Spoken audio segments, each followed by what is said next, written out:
الله أكبر الله أكبر الله أكبر لا إله إلا الله والله أكبر الله أكبر ولله الحمد. أنت الرحمن يا الله، أنت الرحيم يا الله، أنت السلام يا الله، أنت العزيز يا الله، أنت القدوس يا الله، أنت الجبار يا الله. نحمده ونصلي على رسوله الكريم أما بعد فأعوذ بالله من الشيطان الرجيم بسم الله الرحمن الرحيم رب اشرح لي صدري ويسر لي أمري واحلل عقدة من لساني يفقه قولي.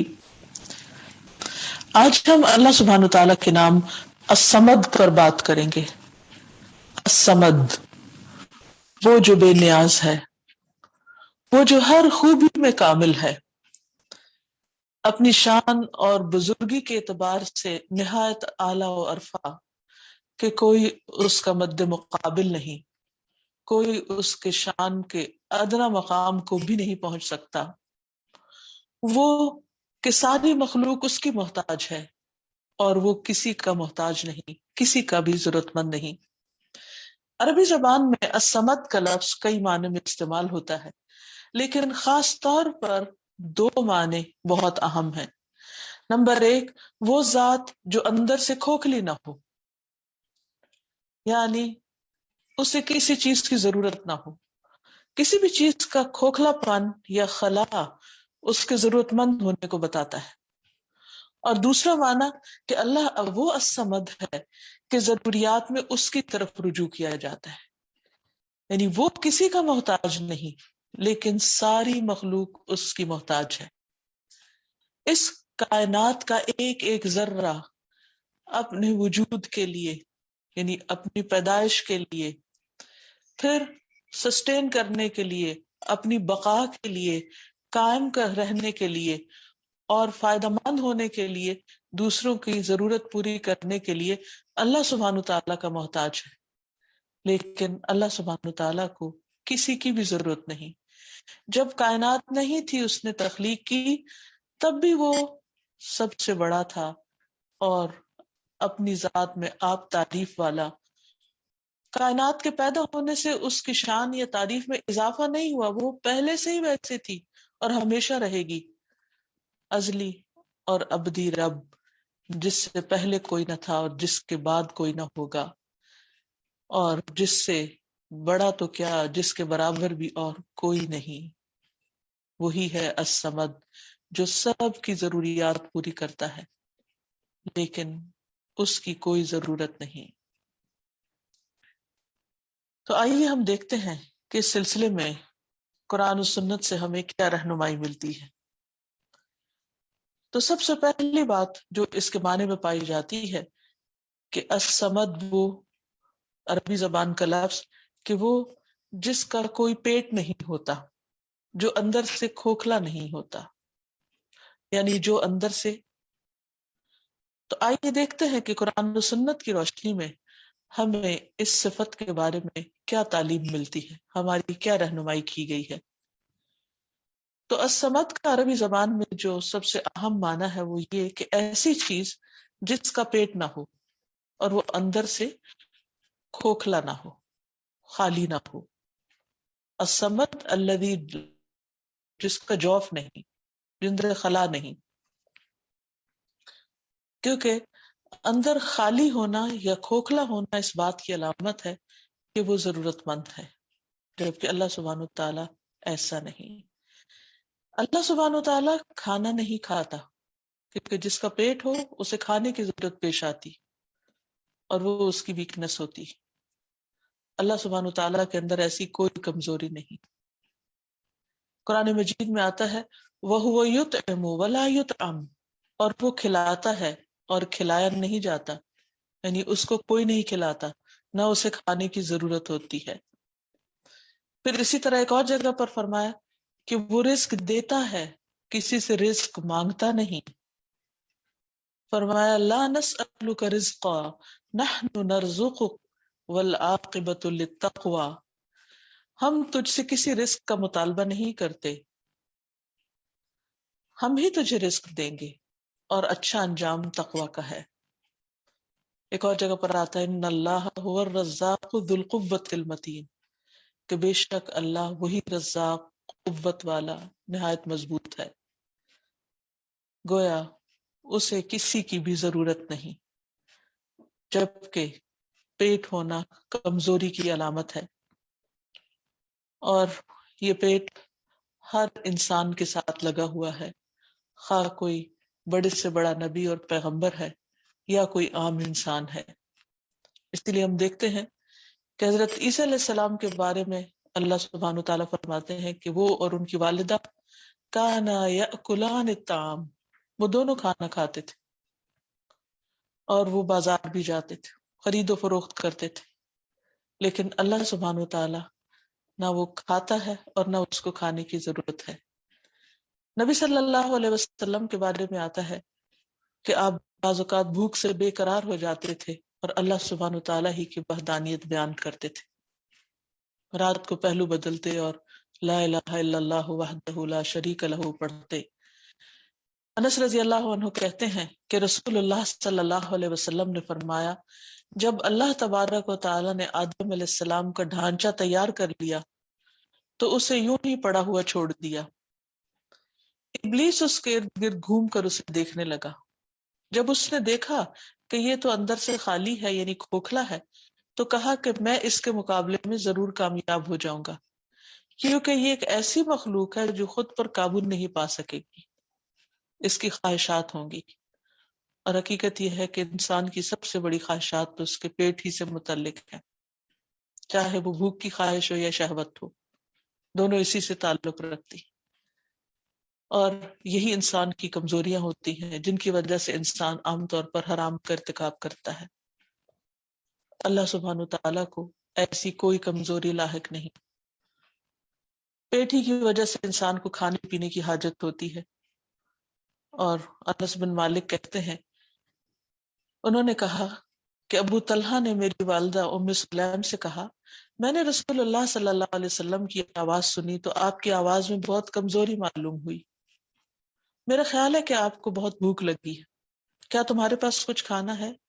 انہوں نے کہا جی ہاں، چنانچہ انہوں نے جو کی چند روٹیاں نکالی، پھر اپنی اوڑھنی نکالی اور اس میں روٹیوں کو لپیٹ کر میرے ہاتھ میں چھپا دیا اور اس اوڑھنی کا دوسرا حصہ میرے بدن پہ باندھ دیا، اس کے بعد مجھے رسول اللہ صلی اللہ علیہ وسلم کی خدمت کے لیے بھیجا۔ تو اس سے پتہ یہ چلتا ہے کہ پیغمبروں کو بھی بھوک لگتی ہے اور ان کی ضرورت بھی کھانا پینا ہے، اور تمام پیغمبروں کے بارے میں آتا ہے کہ وہ سب کھانا کھاتے تھے، جیسا کہ عیسیٰ علیہ السلام اور ان کی والدہ کے بارے میں بھی ذکر کیا گیا۔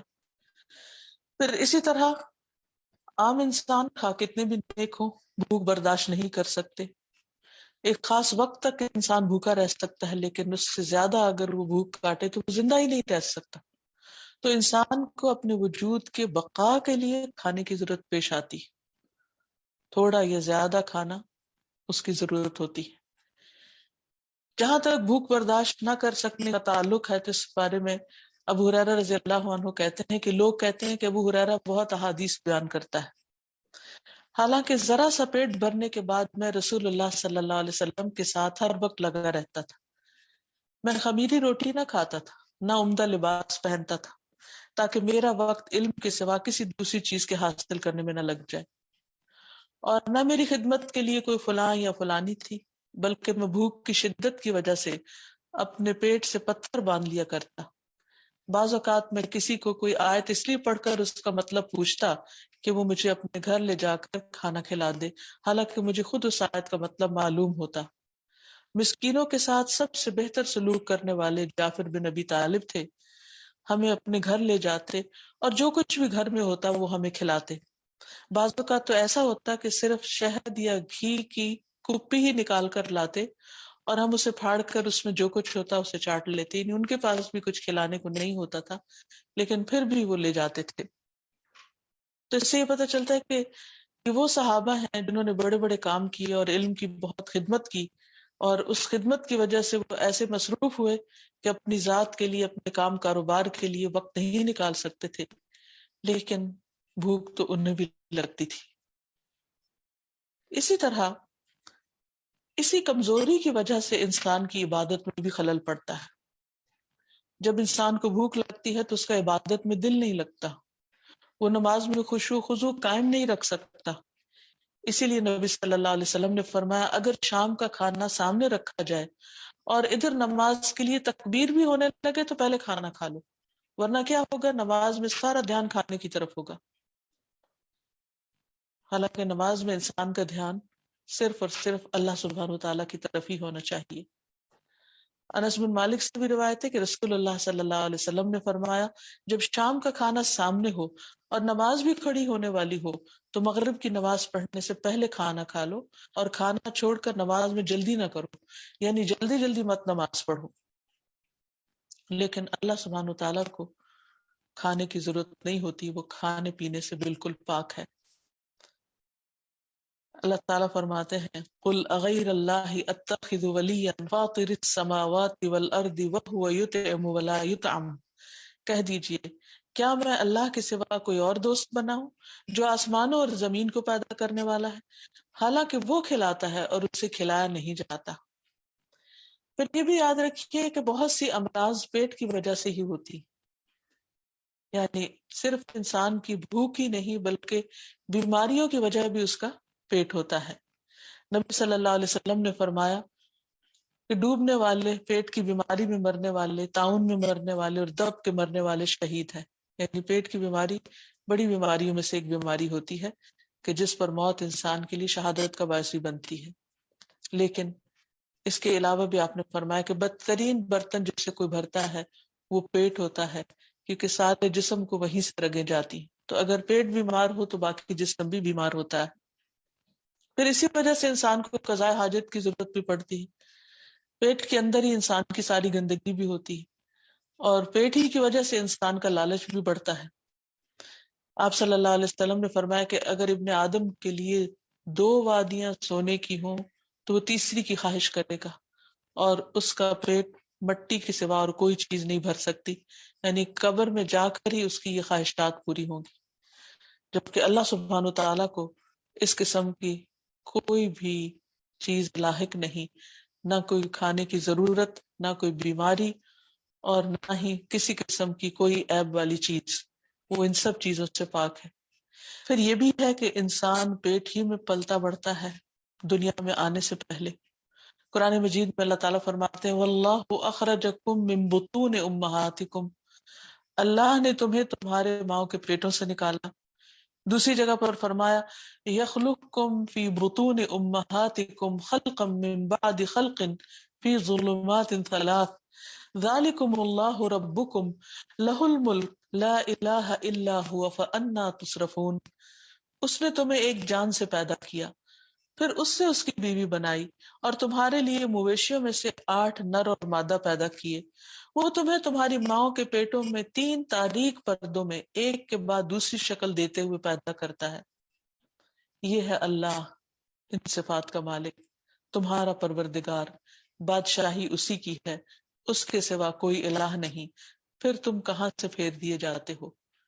یعنی تمہاری پیدائش کا انتظام اس نے کیا، تمہیں ماں کے پیٹ میں اسی نے کھلایا پلایا بڑا کیا، پھر تم اسے چھوڑ کر، اسے بھول کر دوسروں کی طرف متوجہ ہو جاتے ہو۔ اور اللہ سبحانہ وتعالی اس کی کوئی اولاد نہیں، اور نہ ہی وہ کسی کی اولاد ہے، یعنی وہ اس کمزوری سے بھی پاک ہے، اور اس کو اولاد کی خواہش بھی نہیں۔ اللہ تعالیٰ فرماتے ہیں وَجَعَلُوا لِلَّهِ شُرَكَاءَ الْجِنِّ وَخَلَقَهُمْ وَخَرَقُوا لَهُ بَنِينَ وَبَنَاتٍ بِغَيْرِ عِلْمٍ سُبْحَانَهُ وَتَعَالَى عَمَّا يَصِفُونَ۔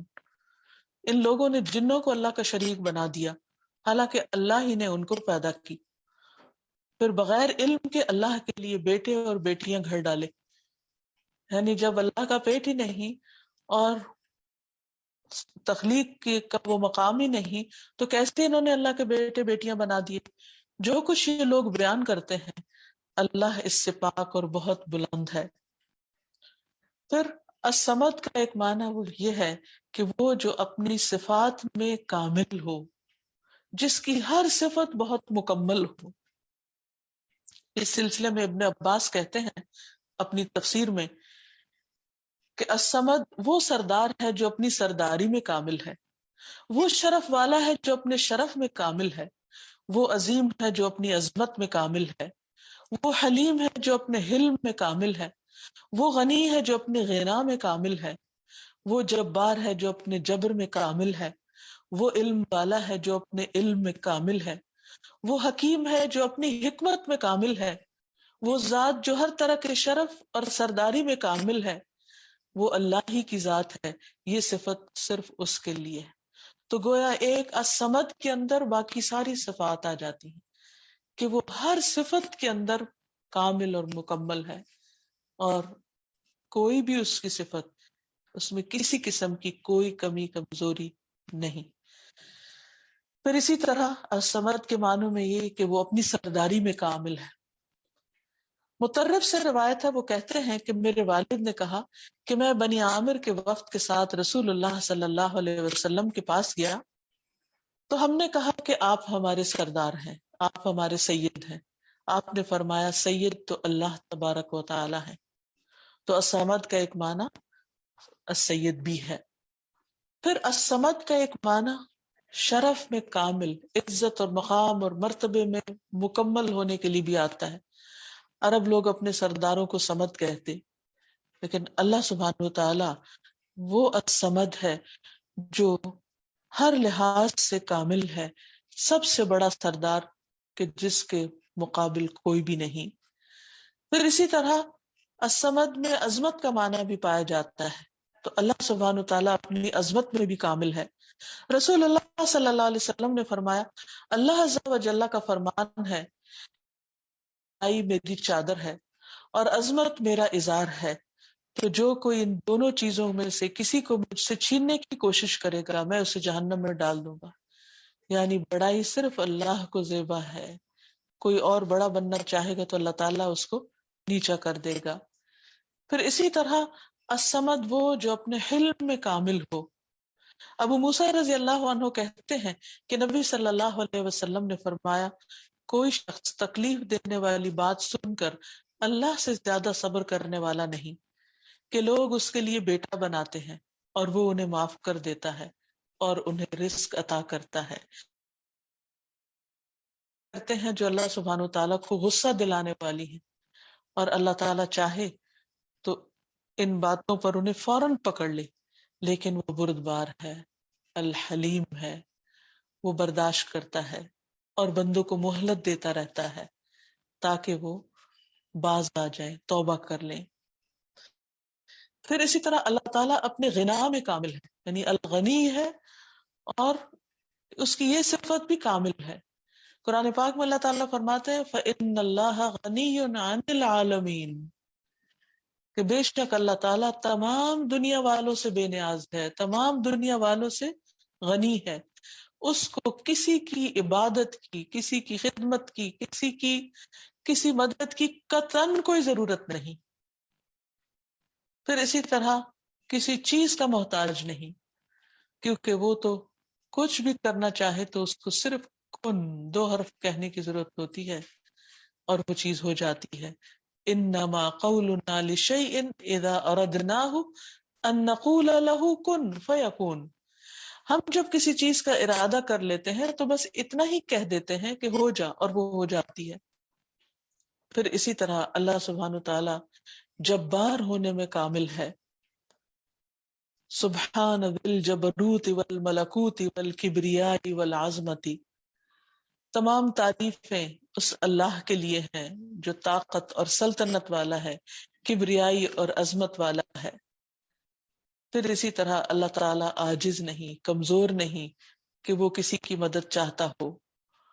فرمایا وَلَمْ يَكُنْ لَهُ وَلِيٌّ مِّنَ الذُّلِّ، اور نہ وہ عاجز ہونے کی وجہ سے کوئی اس کا مددگار ہے، یعنی اللہ تعالیٰ کو کوئی کمزوری لاحق نہیں کہ اسے اس کمزوری کو دور کرنے کے لیے کسی مددگار کی ضرورت ہو، اور کوئی کام اس پر مشکل ہو رہا ہو اور وہ دوسروں کو بلا لے اپنی مدد کے لیے، ایسا ہرگز بھی نہیں۔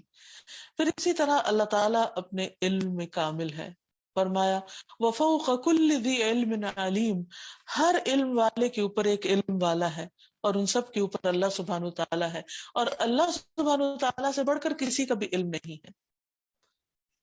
ایک اور جگہ پر فرمایا وَأَنَّ اللَّهَ قَدْ أَحَاطَ بِكُلِّ شَيْءٍ عِلْمًا، اور یہ کہ اللہ نے علم سے ہر چیز کا احاطہ کر رکھا ہے، یعنی ایک ذرے برابر کوئی چیز کائنات کے کسی بھی حصے میں ہے تو وہ اس سے چھپی ہوئی نہیں، عین اس کے سامنے ہے۔ وہ ماضی کے بھی سارے حالات جانتا ہے بندوں کے، اور مستقبل بھی جانتا ہے، اور اس وقت وہ جو کچھ کر رہے ہیں اس سب سے بھی خوب اچھی طرح واقف ہے۔ پھر اسی طرح الصمد کے معنی میں یہ بھی آتا ہے کہ وہ ہستی جس کی طرف تمام حاجتوں میں رجوع کیا جائے، کہ جب کسی کو کوئی مشکل پیش آئے تو اس کی طرف لوٹ کر جائے۔ ابن عباس کہتے ہیں الصمد وہ ذات ہے جس کی طرف تمام مخلوق اپنی حاجات اور اپنے مسائل کے لیے رجوع کرتے ہیں، یعنی جب کوئی مشکل مسئلہ پیش آتا ہے تو وہی یاد آتا ہے۔ قرآن مجید میں اللہ تعالیٰ فرماتے ہیں هو الذی یسیرکم فی البر والبحر حتی اذا کنتم فی الفلک وجرین بهم بریح طیبۃ وفرحوا بها جاءتها ريح عاصف وجاءهم الموج من كل مكان وظنوا أنهم أحيط بهم دعوا الله مخلصين له الدين لئن أنجيتنا من هذه لنكونن من الشاكرين۔ وہی ہے جو تمہیں خشکی اور سمندر میں چلاتا ہے یہاں تک کہ جب تم کشتیوں میں ہوتے ہو اور وہ انہیں لے کر عمدہ ہوا کے ساتھ چل پڑتی ہیں اور وہ اس پر خوش ہوتے ہیں تو ان کشتیوں پر سخت تیز ہوا آ جاتی ہے اور ان پر ہر جگہ سے موج آ جاتی ہے اور وہ یقین کر لیتے ہیں کہ بے شک ان کو گھیر لیا گیا ہے، تو اللہ کو اس طرح پکارتے ہیں کہ ہر عبادت کو اس کے لیے خالص کرنے والے ہوتے ہیں۔ یقیناً اگر تو نے ہمیں اس سے نجات دی تو ہم ضروری شکر کرنے والوں میں سے ہوں گے۔ تو اس سے یہ پتہ چلتا ہے کہ بڑے سے بڑے منکر اور بڑے سے بڑے شرک کرنے والے جب کسی بڑی مشکل میں گھرتے ہیں تو ان کو سب بھول جاتے ہیں اور صرف حقیقی اللہ الصمد وہی یاد آتا ہے، اور ان کے سارے پردے ان کی آنکھوں کے سامنے سے ہٹ جاتے ہیں اور ان کی ساری غلط فہمیاں دور ہو جاتی ہیں اور وہ صرف ایک اللہ کو پکارنے لگتے ہیں۔ اور اس مضمون کا قرآن مجید میں کئی بار ذکر کیا گیا ہے، اور یہ ایک حقیقت ہے کہ اس وقت انسان کی فطرت جاگ اٹھتی ہے اور پھر کوئی اور یاد نہیں آتا، صرف اللہ ہی یاد آتا ہے۔ پھر اسی طرح جب انسان سب سے نا امید ہو جاتا ہے، مایوسی چھانے لگتی ہے، تو بھی اللہ تعالیٰ ہی کو پکارتا ہے۔ ابو رزین رضی اللہ عنہ سے مروی ہے کہ نبی صلی اللہ علیہ وسلم نے فرمایا ہمارا رب اپنے بندوں کی مایوسی پر ہنستا ہے حالانکہ حالات کی تبدیلی قریب ہوتی ہے۔ ابو رزین نے عرض کیا اللہ کے رسول صلی اللہ علیہ وسلم کیا رب بھی ہنستا ہے؟ آپ نے فرمایا ہاں۔ میں نے عرض کیا جو رب ہنستا ہے ہم اس کے ہاں خیر و بھلائی کو مفقود نہیں پا سکتے، یعنی پھر وہ اپنے بندوں کے ساتھ بڑا ہی مہربان ہے اور ان کے چھوٹے چھوٹے اعمال کو، چھوٹی چھوٹی نیکیوں کو بھی قبول کرتا ہے۔ لیکن یہاں پر بتایا یہ جا رہا ہے کہ جب بندہ حالات سے مایوس ہو جاتا ہے، حالانکہ اللہ سبحانہ وتعالیٰ اس کے حالات تبدیل کرنے والے ہوتے ہیں، تو اللہ تعالیٰ بندے کی لا علمی پر، ناسمجھی پر ہنس دیتے ہیں کہ اگر اس کو پتا ہو تو یہ مایوس نہ ہو مجھ سے۔ لیکن ہوتا یہی ہے کہ جب انسان مایوس ہوتا ہے تو پھر اللہ تعالیٰ ہی کی طرف رجوع کرتا ہے۔ پھر الصمد کا معنی ہے تمام مخلوقات کی حاجات پوری کرنے والا، یعنی ایک چیونٹی کو کیا چاہیے، ایک بلی کی کیا ضرورت ہے، ایک بکری کی کیا ضرورت ہے، ایک سانپ کا کھانا کیا ہونا چاہیے، اور اسی طرح انسانوں کو کس کس چیز کی ضرورت ہے، اور پھر صرف کھانے پینے کی نہیں، باقی بھی تمام ضروریات جو اس کی زندگی میں ہیں، پھر اسی طرح جنات کی ضروریات، پھر فرشتوں کی، ہر ایک کی ضرورت، یعنی اور نہ صرف یہ کہ جانداروں کی بلکہ باقی چیزوں کی بھی جو ضروریات ہے وہ اللہ تعالیٰ ہی پورا کرنے والا ہے۔ ہم میں سے ہر ایک صبح اٹھتا ہے، خالی پیٹ ہوتا ہے، اور کس طرح اللہ سبحانہ وتعالیٰ اس کے لیے کھانے کا انتظام کرتے ہیں، اور کن کن چیزوں میں غذائیت رکھ کے انسان کی توجہ اس کی طرف مبذول کراتے ہیں، اور انسان پھر اپنی ضروریات ان چیزوں سے پوری کرتا ہے۔ اور انسانی جسم بعض اوقات اس چیز کی کریونگ کرنے لگتا ہے جس کی اس کے جسم میں کمی واقع ہو رہی ہوتی ہے۔ تو یہ بھی اللہ تعالیٰ نے ایک خودکار نظام ایسا رکھا ہے کہ انسان کو بھوک لگتی ہے اور پھر انسان ہاتھ پاؤں مارنے لگتا ہے، محنت کرتا ہے، کوشش کرتا ہے، اور اللہ تعالیٰ کے دیے ہوئے رزق سے فائدہ اٹھاتا ہے۔ پھر اسی طرح اللہ تعالیٰ اس رزق کے بندوبست کے لیے بارشیں برساتا ہے، اور انسانوں کی نافرمانیوں پر اللہ تعالیٰ چاہے تو بارش برسانا چھوڑ دے، لیکن وہ تمام مخلوقات کا رازق ہے، اس لیے اللہ تعالیٰ ان کو بھی کھلاتا اور پلاتا ہے۔ حدیث میں آتا ہے کہ رسول اللہ صلی اللہ علیہ وسلم نے فرمایا کہ جب لوگ زکوٰۃ ادا کرنے سے رک جاتے ہیں تو آسمان سے بارش کا نزول بند ہو جاتا ہے، اور اگر چوپائے نہ ہوتے تو ان پر بارش نازل نہ ہوتی۔ یعنی دوسرے جانوروں کو اللہ تعالیٰ چونکہ ان کا بھی رازق ہے تو ان کی وجہ سے پھر بارشیں برستی ہیں اور بندوں کے لیے بھی رزق پیدا ہو جاتا ہے، ورنہ اللہ تعالیٰ بندوں سے اتنا ناراض ہوتا ہے جب وہ بندوں کی ضروریات پوری نہیں کرتے۔ پھر اسی طرح اللہ تعالیٰ نے ہر مخلوق کی جو ضرورت ہے وہ پوری کی، جیسے جہنم کی ضرورت سانس لینے کی تھی۔ رسول اللہ صلی اللہ علیہ وسلم نے فرمایا، جہنم نے اپنے رب کے حضور میں شکایت کی اور کہا، اے میرے رب، میرے ہی بعض حصے نے بعض کو کھا لیا ہے۔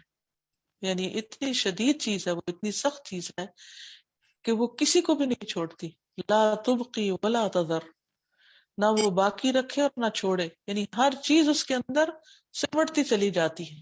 تو اللہ تعالیٰ نے اسے 2 سانسوں کی اجازت دی، یعنی جہنم نے فریاد کی کہ میرا بعض حصہ، بعض کوئی نہیں، اپنے کوئی کھائے جا رہا ہے، تو اللہ تعالیٰ نے اسے 2 سانسوں کی اجازت دی، ایک سانس سردی میں اور ایک گرمی میں۔ تم انتہائی گرمی اور انتہائی سردی جو ان موسموں میں دیکھتے ہو اس کا یہی سبب ہے، یعنی ایک دفعہ وہ سانس باہر لیتی ہے اور ایک دفعہ سانس اندر کو لیتی ہے، جب اندر لیتی ہے تو سردی چھا جاتی ہے اور جب باہر لیتی ہے تو گرمی ہو جاتی ہے۔ پھر اسی طرح اللہ تعالیٰ نے رحم کی حاجات بھی پوری کی۔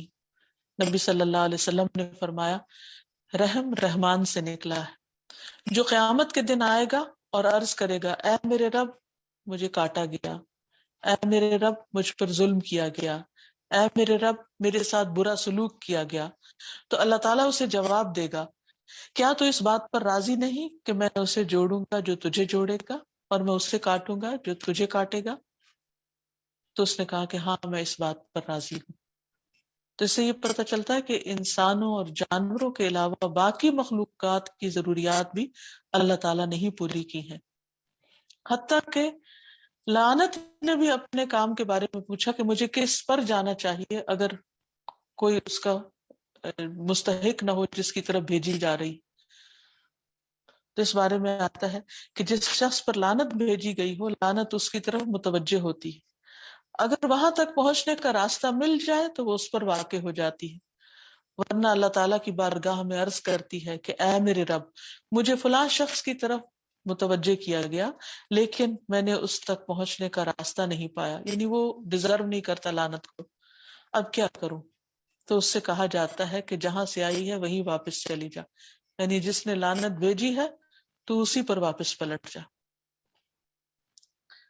تو جب بندہ اللہ سبحانہ وتعالیٰ کے الصمد ہونے کو اور اپنے محتاج ہونے کو سمجھ لیتا ہے تو پھر اس کی زندگی میں کچھ تبدیلیاں آنی چاہیے، اور اللہ تعالیٰ کے ساتھ اس کی صفت کو جانتے ہوئے اسے معاملہ کرنا چاہیے۔ تو اس سلسلے میں سب سے پہلی بات تو یہ کہ انسان کو خواہشات سے بچنا چاہیے، ایسی خواہشات جو انسان کو ہلاک کر دینے والی ہیں۔ تو آئیے اب ہم دیکھتے ہیں کہ اس صفت کا ایک بندہ مومن کی زندگی پر کیا اثر پڑتا ہے یا پڑنا چاہیے۔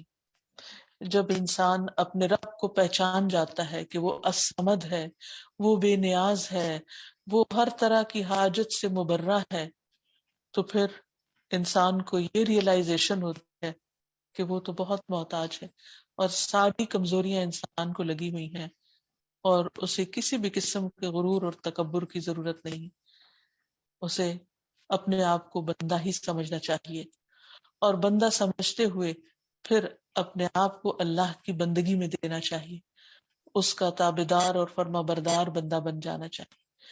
فرما بردار بندہ بننے کے لیے ضروری ہے کہ انسان اپنے آپ کو خواہش پرستی سے بچائے، کیونکہ بعض خواہشات کی پیروی انسان کو ہلاکت میں مبتلا کر دیتی ہے۔ سب سے بڑا نقصان خواہش پرستی کا یہ ہوتا ہے کہ انسان کی آخرت کی فکر کم ہو جاتی ہے، یعنی دنیا میں جب انسان اپنی خواہشات کے پیچھے دوڑنے لگتا ہے، خصوصاً پیٹ کی خواہشات کی تکمیل کے پیچھے جب جاتا ہے، تو پھر اس کے اندر سے آخرت کی فکر ختم ہو جاتی ہے۔ نبی صلی اللہ علیہ وسلم نے فرمایا، کتنے لوگ ایسے ہیں جو اپنی خواہش نفس کو پورا کرنے میں لگ جاتے ہیں، ان کے لیے قیامت کے دن جہنم کے سوا کچھ نہ ہوگا۔ یعنی وہ اپنی خواہشات میں ایسے گم ہوئے کہ انہیں بھول گیا کہ اللہ تعالیٰ کا بھی کوئی مقام ہے، مرتبہ ہے، اور اس کی زندگی میں کوئی مقصد ہے، اور وہ اللہ کی عبادت، اور اس کے لیے بھی اسے وقت نکالنا ہے یا کچھ کوشش کرنی ہے۔ تو اسی طرح بعض لوگ تو خواہشات کو اپنا الہ بنا لیتے ہیں، تو اس سے بھی بچنا چاہیے۔ فرمایا، افرأیت من اتخذ الہہ ہواہ واضلہ اللہ علی علم وختم علی سمعہ وقلبہ وجعل علی بصرہ غشاوہ، بھلا آپ نے اس شخص کے حال پر بھی غور کیا جس نے اپنی خواہش نفس کو الہ بنا رکھا ہے، یعنی اس کی خواہش اس پر اتنی حاوی ہے جیسے وہ اس کا خدا ہو، اور وہ اسی کی پیروی میں بھاگ دوڑ کرتا رہتا ہے، اور اللہ نے علم کے باوجود اسے گمراہ کر دیا، اور اس کے کان اور دل پر مہر لگا دی، اور اس کی آنکھ پر پردہ ڈال دیا۔ اللہ کے بعد اب کون ہے جو اس سے ہدایت دے سکے؟ کیا تم غور نہیں کرتے؟ کیا تم غور نہیں کرتے کہ پھر جو شخص خواہشات میں اندھا ہو جاتا ہے یا خواہشات کی تکمیل کے پیچھے دوڑتا رہتا ہے، وہ حقیقت میں اپنے رب کو بھول جاتا ہے اور ہدایت سے دور ہو جاتا ہے۔ پھر اسی طرح نبی صلی اللہ علیہ وسلم نے خاص طور پر انسان کو اس چیز سے منع کیا کہ وہ درہم و دینار کا بندہ بنے، یعنی مال کا پجاری بن جائے۔ نبی صلی اللہ علیہ وسلم نے فرمایا، دینار اور درہم کا بندہ اور خمیصہ کا بندہ ہلاک ہو جائے، اسے اگر دیا جائے تو خوش ہوتا ہے، اور اگر نہ دیا جائے تو ناخوش ہوتا ہے، ہلاک ہو جائے اور سب میں گم ہو جائے کہ جب اس کو کانٹا چبھے تو نہ نکالا جائے۔ یعنی ایسا شخص سخت ناپسندیدہ ہے جو صرف مال و دولت سے محبت رکھتا ہے اور اسی کے لیے دوڑ دھوپ کرتا ہے۔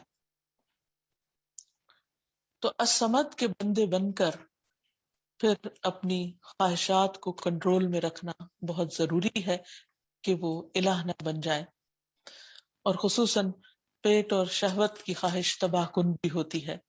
نبی صلی اللہ علیہ وسلم نے فرمایا، مجھے تمہارے متعلق گمراہ کن خواہشات سے سب سے زیادہ اندیشہ ہے کہ ان سے تمہیں بگاڑ آئے گا، جن کا تعلق پیٹ اور شرمگاہ سے ہوتا ہے۔ یعنی ان دو چیزوں کی خواہش سے مجھے بہت فکر ہے کہ تم ان کی تکمیل میں لگ کے اللہ کی عبادت کو بھول جاؤ گے، اور پھر اپنی مرضی پر چلنے کی گمراہی کا بھی اندیشہ ہے کہ تم ہر معاملے میں اپنی مرضی اور اپنی پسند کے کام کرنے لگو گے اور اللہ تعالیٰ کی مرضی کو بھول جاؤ گے۔ اور پھر اسی وجہ سے آپ صلی اللہ علیہ وسلم نے پیٹ کے بارے میں بتایا کہ وہ سب سے برا برتن ہے۔ رسول اللہ صلی اللہ علیہ وسلم نے فرمایا، انسان نے پیٹ سے بدتر برتن نہیں بھرا، چنانچہ ابن آدم کے لیے کمر سیدھی کرنے کے لیے چند لقمے کافی ہیں، اگر اس سے زیادہ ہی کھانا ہو تو پیٹ کے 3 حصے کرے، ایک کھانے کے لیے، دوسرا پانی کے لیے، اور تیسرا سانس لینے کے لیے، یعنی بہت زیادہ پیٹ بھر کے نہ کھائے، حد میں رہ کے کھائے۔ قرآن مجید میں اللہ تعالیٰ فرماتے ہیں، کلوا واشربوا ولا تسرفوا انہ لا يحب المسرفین، کھاؤ پیو لیکن اسراف نہ کرو، کیونکہ اللہ اسراف کرنے والوں کو پسند نہیں کرتا، ان سے محبت نہیں کرتا۔ یعنی ہر چیز کی ایک لمٹ ہونی چاہیے۔ رسول اللہ صلی اللہ علیہ وسلم نے فرمایا، مومن ایک آنت میں پیتا ہے اور کافر 7 آنتوں میں پیتا ہے، یعنی وہ طرح طرح کے کھانے طلب نہیں کرتا بلکہ تھوڑا کھانے اور پینے پر بھی راضی ہو جاتا ہے۔ پھر اسی طرح آپ نے فرمایا کہ کھانے پینے کا غلام نہ بننا، یعنی کسی چیز کو اپنی کمزوری نہ بنا لینا کہ فلاں چیز اگر نہیں تو گزارا نہیں. جیسے بنی اسرائیل نے کہا تھا کہ لن نصبر علی طعام واحد، کہ ہم ایک کھانے پہ نہیں جی سکتے، ہمیں طرح طرح کے کھانے چاہیے.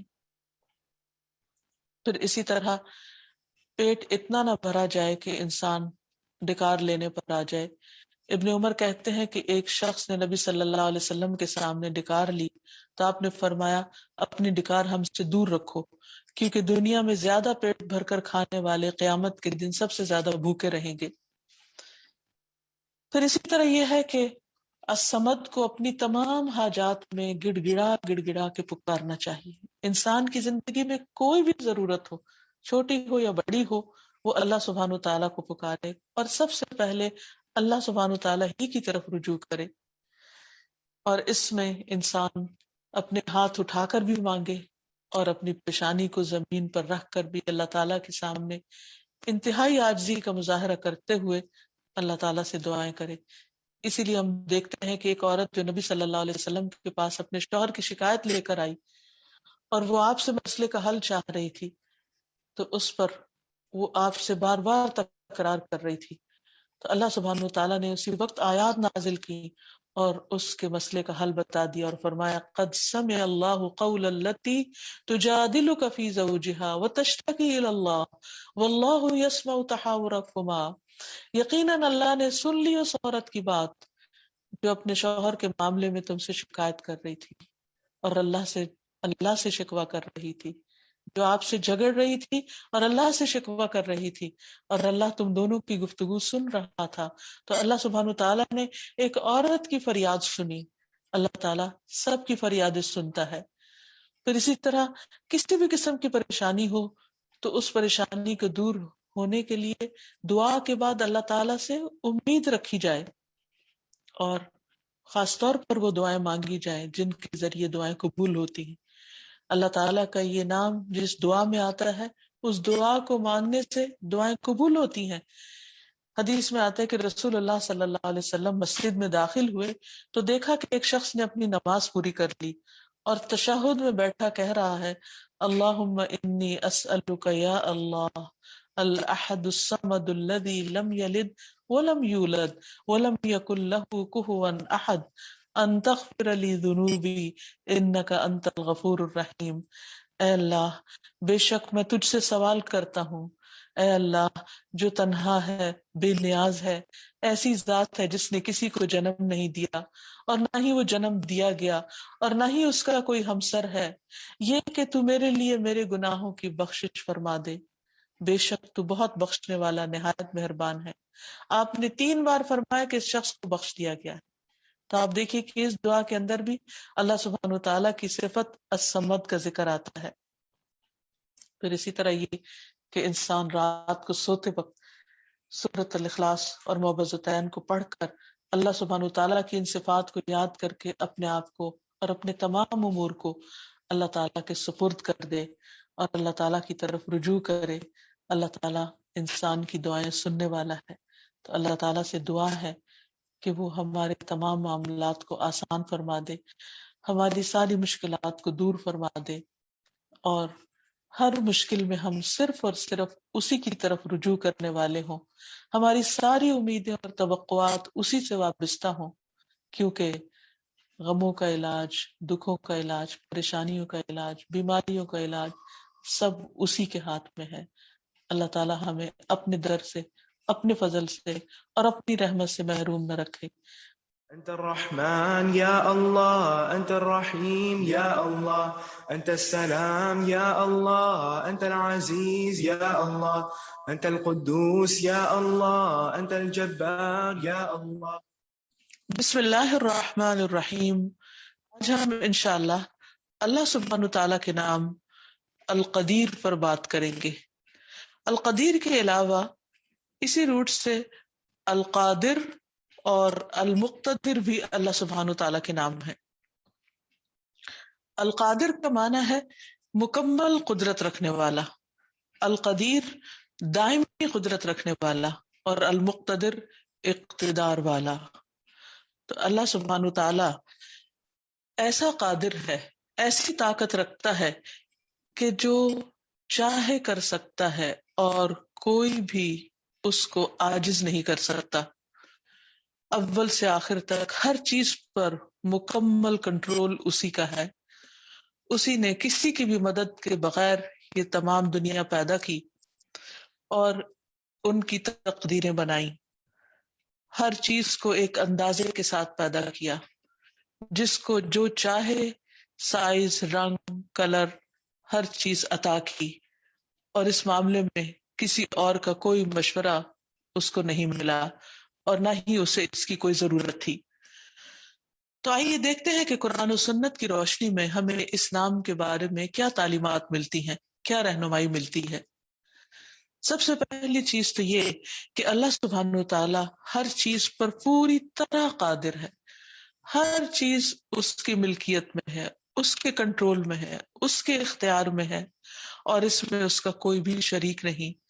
فرمایا وَلِلَّهِ مُلْكُ السَّمَاوَاتِ وَالْأَرْضِ وَاللَّهُ عَلَى كُلِّ شَيْءٍ قَدِيرٌ. آسمانوں اور زمین کا مالک اللہ ہی ہے اور اللہ ہر چیز پر پوری طرح قادر ہے. کوئی چیز ایسی نہیں جو اس کی مرضی کے خلاف دم مار سکتی ہو یا اپنی مرضی کر سکتی ہو. پھر اسی طرح ایک اور جگہ پر فرمایا تبارک الذی بیدہ الملک وہو علی کل شیء قدیر. بہت بابرکت ہے وہ ذات جس کے ہاتھ میں پوری کائنات کی سلطنت ہے، ملکیت ہے، اور وہ ہر چیز پر پوری قدرت رکھتا ہے. وہ اپنی ہر بات کو منوا سکتا ہے، کروا سکتا ہے. اللہ تعالیٰ فرماتے ہیں وَإِنَّا عَلَىٰ أَن نُرِيَكَ مَا نَعِدُهُمْ لَقَادِرُونَ. اور جس عذاب کی انہیں ہم دھمکی دے رہے ہیں وہ عذاب آپ کو دکھانے پر ہم پوری طرح قدرت رکھتے ہیں. نہیں اگر ہم کسی قوم کو، کسی بستی کو ملیا میٹ کرنا چاہیں تو ہم اس پر پوری قدرت رکھتے ہیں اور کوئی ہمیں اس سے روک نہیں سکتا. لیکن یہ اللہ تعالیٰ کی رحمت ہے کہ وہ گناہگاروں کو بھی مہلت دیتا رہتا ہے. اور پھر اللہ سبحانہ و تعالیٰ کے علاوہ وقتی طور پر، محدود طور پر بندوں کو یا اور مخلوق کو اللہ تعالیٰ نے اگر کوئی بھی قدرت دے رکھی ہے تو وہ بہت ہی لمیٹڈ ہے اور اس میں کمی بیشی بھی ہوتی رہتی ہے اور وہ بہت ناقص بھی ہے.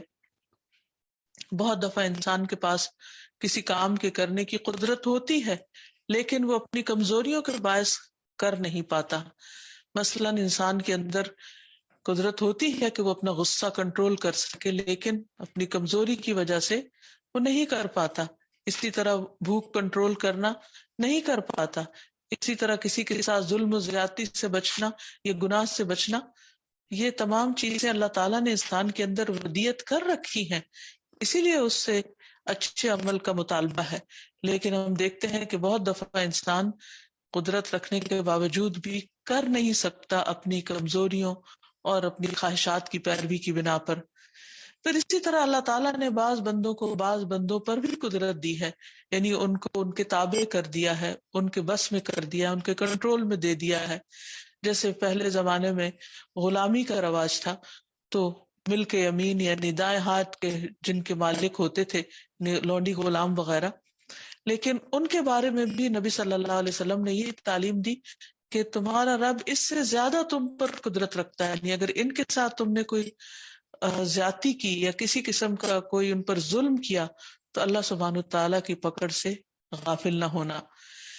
پھر اللہ سبحانہ وتعالیٰ چیزوں کو پیدا کرنے کی قدرت رکھتا ہے، ان کو ختم کرنے کی قدرت رکھتا ہے. اللہ تعالیٰ فرماتے ہیں وَاضْرِبْ لَهُمْ مَثَلَ الْحَيَاةِ الدُّنْيَا كَمَاءٍ أَنزَلْنَاهُ مِنَ السَّمَاءِ فَاخْتَلَطَ بِهِ نَبَاتُ الْأَرْضِ فَأَصْبَحَ هَشِيمًا تَذْرُوهُ الرِّيَاحُ وَكَانَ اللَّهُ عَلَى كُلِّ شَيْءٍ مُقْتَدِرًا.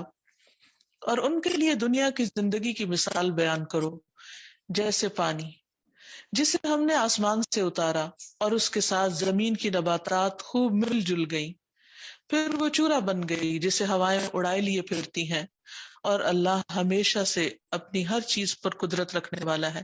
یعنی اللہ تعالیٰ جب چاہے کھیتی اگا دے، جب چاہے وہ لہلہانے لگے، اور جب چاہے وہ اپنی جگہ پر ہو جس کو وہی تمام غذا مل رہی ہو لیکن وہ چورا چورا ہو کر ختم ہو جائے. تو اس سے پتہ چلتا ہے کہ اصل قدرت اور طاقت اللہ تعالیٰ کی ہے. اور پھر اسی طرح یہ کہ بندوں کے اوپر بھی پوری طرح کنٹرول رکھتا ہے. وہ جسے چاہے معاف کر دے، جسے چاہے عذاب دے، جس کے ساتھ جیسا چاہے معاملہ کرے، اسے کوئی بھی پکڑ نہیں سکتا، پوچھ نہیں سکتا. پھر اسی طرح آخرت میں بھی جسے چاہے بخش دے اور جس کا چاہے محاسبہ کر لے. فرمایا للہ ما فی السماوات وما فی الارض وان تبدوا ما فی انفسکم او تخفوه یحاسبکم بہ اللہ فیغفر لمن یشاء ویعذب من یشاء واللہ علی کل شیء قدیر. جو کچھ آسمانوں اور زمین میں ہے سب اللہ ہی کا ہے، اور جو کچھ تمہارے دلوں میں ہے خواہ تم اس سے چھپاؤ یا ظاہر کرو، اللہ تم سے اس کا حساب لے گا. پھر جسے چاہے گا بخش دے گا اور جس سے چاہے گا سزا دے گا، اور وہ ہر چیز پر قدرت رکھنے والا ہے، یعنی حساب لینے پر بھی اور معاف کرنے پر بھی. پھر اسی طرح یہ ہے کہ وہ ہر ایک پر ہر وقت قدرت رکھنے والا ہے، اور اس میں چاہے کوئی پیغمبر ہو اور اللہ کے بڑے بڑے نیک لوگ ہوں، وہ جب چاہے جس کو پکڑ سکتا ہے. مثلا حضرت یونس علیہ السلام کے بارے میں آتا ہے کہ جب وہ اپنی قوم سے ناراض ہو کر سمندر کی طرف چلے گئے اور وہاں انہوں نے کشتی پر بیٹھ کر کہیں اور جانے کا ارادہ کر لیا، تو اللہ سبحانہ وتعالیٰ کے حکم سے انہیں کشتی سے باہر پھینک دیا گیا اور مچھلی نے آ کر ان کو نگل لیا. اس واقعے کی طرف اللہ تعالیٰ اشارہ کرتے ہوئے فرماتے ہیں وَظَنُّونِ إِذْ ذَهَبَ مُغَاضِبًا فَظَنَّ أَن لَّن نَّقْدِرَ عَلَيْهِ فَنَادَىٰ فِي الظُّلُمَاتِ أَن لَّا إِلَٰهَ إِلَّا أَنتَ سُبْحَانَكَ إِنِّي كُنتُ مِنَ الظَّالِمِينَ. اور مچھلی والے یونس کو بھی ہم نے اپنی رحمت میں داخل کیا جب وہ غصے سے بھرے ہوئے بستی کو چھوڑ کر چلے گئے. انہیں یہ گمان تھا کہ ہم ان پر گرفت نہ کر سکیں گے، یعنی انہوں نے یہ خیال کیا کہ شاید اللہ تعالیٰ ان کو نہ پکڑے. پھر انہوں نے اندھیروں میں پکارا لا الہ الا انت سبحانک، نہیں کوئی الہ مگر تو ہی، تو پاک ہے. انی کنت من الظالمین، بے شک میں ظالموں میں سے ہوں. تو اس سے یہ پتہ چلتا ہے کہ چھوٹا ہو یا بڑا، نیک ہو یا بد، انسان ہو یا غیر انسان، اللہ تعالیٰ سب پر پوری طرح کنٹرول رکھتے ہیں. پھر اسی طرح رزق کے گھٹانے بڑھانے پر بھی وہی قادر ہے. رزق کی کنجیاں بھی اس کے ہاتھ میں ہیں، جس کو چاہے زیادہ دے اور جس کو چاہے کم کر دے. فرمایا وَأَصْبَحَ الَّذِينَ تَمَنَّوْا مَكَانَهُ بِالْأَمْسِ يَقُولُونَ وَيْكَ أَنَّ اللَّهَ يَبْسُطُ الرِّزْقَ لِمَن يَشَاءُ مِنْ عِبَادِهِ وَيَقْدِرُ لَوْلَا أَمَّنَّ اللَّهُ عَلَيْنَا لَخَسَفَ بِنَا وَيْكَأَنَّهُ لَا يُفْلِحُ الْكَافِرُونَ. اب وہی لوگ جو کل تک قارون کے رتبے کی تمنا کر رہے تھے کہنے لگے ہماری حالت پر افسوس، اللہ ہی اپنے بندوں میں سے جس کا رزق چاہتا ہے کشادہ کر دیتا ہے اور جس کا چاہے تنگ کر دیتا ہے. اگر اللہ ہم پر احسان نہ کرتا تو ہمیں بھی دھسا دیتا. افسوس، اصل بات یہی ہے کہ کافر لوگ فلاح نہیں پاتے، یعنی جو اللہ تعالیٰ کی بات کا انکار کرتے ہیں پھر وہ کامیاب نہیں ہو سکتے. تو اس سے پتہ یہ چلتا ہے کہ اللہ سبحانہ تعالیٰ چاہے تو کسی کو قارون جیسا خزانہ دے دے اور چاہے تو اس قارون کو زمین میں دھسا دے. یہ دونوں چیزیں اس کے اپنے اختیار میں ہیں اور وہ ان پر پوری طرح قادر ہے. اسی طرح ایک اور جگہ پر فرمایا فَأَمَّا الْإِنسَانُ إِذَا مَا ابْتَلَاهُ رَبُّهُ فَأَكْرَمَهُ وَنَعَمَهُ فَيَقُولُ رَبِّي أَكْرَمَنِ وَأَمَّا إِذَا مَا ابْتَلَاهُ فَقَدَرَ عَلَيْهِ رِزْقَهُ فَيَقُولُ رَبِّي أَهَانَنِ. مگر انسان کا حال یہ ہے کہ جب اس کا پروردگار اسے آزمائش میں ڈالتا ہے اور اسے عزت اور نعمت دیتا ہے تو کہتا ہے میرے پروردگار نے مجھے عزت بخشی، اور جب اسے آزمائش میں ڈال کر اس کا رزق اس پر تنگ کر دیتا ہے تو کہتا ہے میرے پروردگار نے مجھے ذلیل کر دیا. تو اصل بات یہی ہے کہ کنٹرول تو پھر سارا اللہ سبحانہ تعالیٰ ہی کے پاس ہے. پھر اسی طرح بندوں کو خیر اور شر پہنچانے کا کنٹرول اللہ کے پاس ہے، وہی اس پر قادر ہے. فرمایا وَإِن يَمْسَسْكَ اللَّهُ بِضُرٍّ فَلَا كَاشِفَ لَهُ إِلَّا هُوَ وَإِن يَمْسَسْكَ بِخَيْرٍ فَهُوَ عَلَى كُلِّ شَيْءٍ قَدِيرٌ. اگر تکلیف پہنچائے تو اس کے سوا اسے کوئی دور کرنے والا نہیں، اور اگر وہ تجھے کوئی بھلائی پہنچائے تو وہ ہر چیز پر پوری طرح قادر ہے، ہر چیز اسی کے کنٹرول میں ہے. یعنی اگر انسان کو کوئی تکلیف پہنچتی ہے یا کوئی خیر پہنچتی ہے تو انسان کو ہمیشہ یاد رکھنا چاہیے کہ خیر اور بھلائی اللہ کی طرف سے، اور تکلیف کے خلاف مدد مانگنا یہ بھی اللہ ہی کی طرف انسان کو رجوع کرنا چاہیے، کیونکہ اسے دور کرنے کی طاقت بھی صرف اللہ ہی کے پاس ہے. پھر اسی طرح اللہ سبحانہ وتعالیٰ کی قدرت ایسی ہے اور اتنی زیادہ ہے کہ زمین اور سارے آسمان وہ اپنی مٹھی میں لے سکتا ہے، یعنی اتنی زیادہ قدرت. فرمایا وما قدر اللہ حق قدرہ والارض جميعا قبضته یوم القیامت والسماوات مطویات بیمینہ سبحانہ وتعالی عما یشرکون. اور انہوں نے اللہ کی قدر نہیں کی جو اس کی قدر کا حق ہے، حالانکہ زمین ساری قیامت کے دن اس کی مٹھی میں ہوگی اور آسمان اس کے دائیں ہاتھ میں لپیٹے ہوئے ہوں گے. وہ پاک ہے اور بہت بلند ہے اس سے جو وہ شریک بنا رہے ہیں، یعنی اللہ تعالیٰ کا شریک کسی کو ٹھہرا رہے ہیں. تو اس سے یہ پتہ چلتا ہے کہ اللہ سبحانہ تعالیٰ کی قدرت بے پناہ ہے. یعنی آپ سوچئے کہ آسمانوں کی وسعتوں کا انسان اندازہ نہیں لگا سکتا، انسان کی عقل دنگ رہ جاتی، اس کی نگاہ تھک کر لوٹ آتی ہے، لیکن وہ تصور نہیں کر سکتا کہ سب کچھ کتنا بڑا ہے. لیکن اللہ سبحانہ وتعالیٰ کی قدرت اور طاقت اس سے کہیں بڑی ہے کہ وہ یہ سب چیزیں اس کے نزدیک بہت ہی معمولی ہیں، اور انہی کے بارے میں فرمایا کہ تو قیامت کے دن بھی اس کی مٹھی میں ہوں گی. پھر اسی طرح اللہ تعالیٰ نے جب سے انسان کو پیدا کیا ہے، جو بھی مخلوقات بنائے ان کو پھیلاتا چلا جا رہا ہے. انسان زمین پر آدم اور حوا کی اولاد کس طرح دنیا کے کونے کونے میں پھیل گئے ہیں، اور پھر ایک جنریشن کے بعد ایک جنریشن آ رہی ہے. اسی طرح اللہ تعالیٰ نے بے پناہ ستارے سیارے بنائے، بہت سی گیلیکسیز، اور پھر ان کے اندر بھی وسعت پیدا ہو رہی ہے، نئی نئی گیلیکسیز جنم لے رہی ہیں. لیکن یہ جتنا بھی پھیلاؤ ہے اس کے اذن سے، اور جب چاہے واپس ان کو کنٹرول کر لے. اس کے بارے میں فرمایا وَمِنْ آيَاتِهِ خَلْقُ السَّمَاوَاتِ وَالْأَرْضِ وَمَا بَثَّ فِيهِمَا مِنْ دَابَّةٍ وَهُوَ عَلَى جَمْعِهِمْ إِذَا يَشَاءُ قَدِيرٌ. اور اسی کی نشانیوں میں سے آسمان اور زمین کی پیدائش ہے، اور جو اس نے ان دونوں میں کوئی بھی جاندار پھیلا دیے ہیں وہ ان کو اکٹھا کرنے پر جب چاہے پوری طرح قادر ہے. یعنی ابھی تو اس نے پھیلا رکھے اور جس دن چاہے ان سب کو واپس سمیٹ لے، اس کے لیے یہ کچھ بھی مشکل نہیں.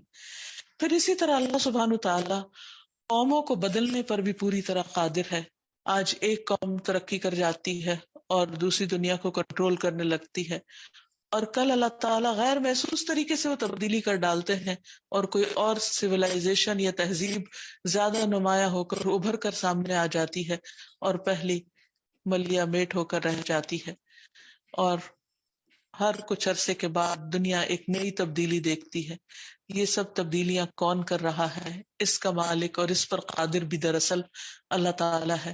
فرمایا فلا اقسم برب المشارق والمغارب انا لقادرون على ان نبدل خيرا منهم وما نحن بمسبوقين. پس نہیں، میں قسم کھاتا ہوں مشرقوں اور مغربوں کے رب کی کہ بے شک ہم یقیناً قدرت رکھنے والے ہیں اس پر ان کی جگہ ان سے بہتر لوگ لے آئیں، اور ہم ہرگز عاجز نہیں ہیں. یعنی ہمیں کوئی اس سے روک نہیں سکتا کہ ایک قوم کو ہٹا کر اس سے بہتر کوئی اور قوم لے آئیں.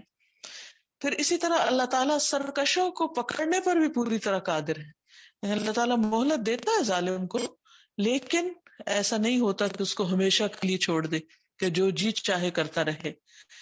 فرمایا کذبوا بآیاتنا کلھا فاخذناہم اخذ عزیز مقتدر.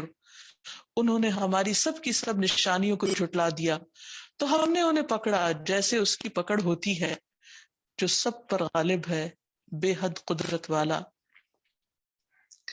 پھر اسی طرح اللہ تعالیٰ ساری مخلوق کو دوبارہ پیدا کرنے پر بھی قادر ہے. فرمایا اولم يروا ان اللہ الذي خلق السماوات والارض ولم يعي بخلقهن بقادر على ان يحيي الموتى بلى انه على كل شيء قدير.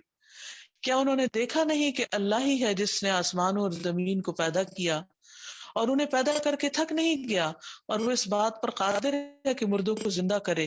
کیوں نہیں، وہ تو ہر چیز پر قادر ہے، ہر چیز پر پوری قدرت رکھتا ہے. یعنی وہ عدم سے وجود میں لاتا ہے اور پھر زندہ کو مردہ میں بدل دیتا ہے، اور پھر ان کی مٹی زمین میں جب مل جاتی ہے تو جب چاہے اس کو واپس نکال کر دوبارہ انسان بنانے پر پوری طرح قادر ہے.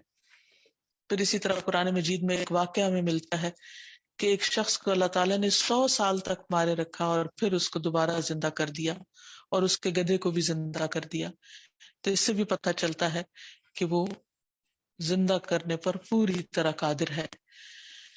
پھر اسی طرح اصحاب کہف کو کئی 100 سال تک سلا کر دوبارہ اٹھایا، اس پر بھی وہ پوری طرح قادر ہے. پھر اسی طرح قدیر کا ایک معنی تقدیر بنانے والا بھی ہے، کہ انسانوں کی ساری تقدیریں وہ بھی اللہ تعالیٰ ہی کی بنائی ہوئی ہیں، بلکہ نہ صرف انسانوں کی بلکہ پوری کائنات کی، کہ کس چیز کو کتنا بڑا بنانا ہے، کس رنگ کا، کس شکل کا، کس طریقے کا، اس کا فائدہ کیا ہوگا، اور اس کے اندر کیا چیزیں نقصان دہ ہوں گی. یہ سب چیزیں اللہ سبحانہ وتعالیٰ کی اپنی پلاننگ ہے، اس کی تقدیر ہے. تو قضاء و قدر اس کی بنائی ہوئی ہے. اور اس کے لیے اللہ سبحانہ وتعالیٰ نے سب سے پہلے قلم کو پیدا کیا اور پھر اسے حکم دیا کہ لکھے، اور جو کچھ قیامت تک ہونے والا ہے وہ سب اس نے لکھ دیا. رسول اللہ صلی اللہ علیہ وسلم نے فرمایا، اللہ تعالیٰ نے سب سے پہلے قلم کو پیدا کیا اور اسے مستقبل میں ہونے والی ہر چیز کو لکھنے کا حکم دیا.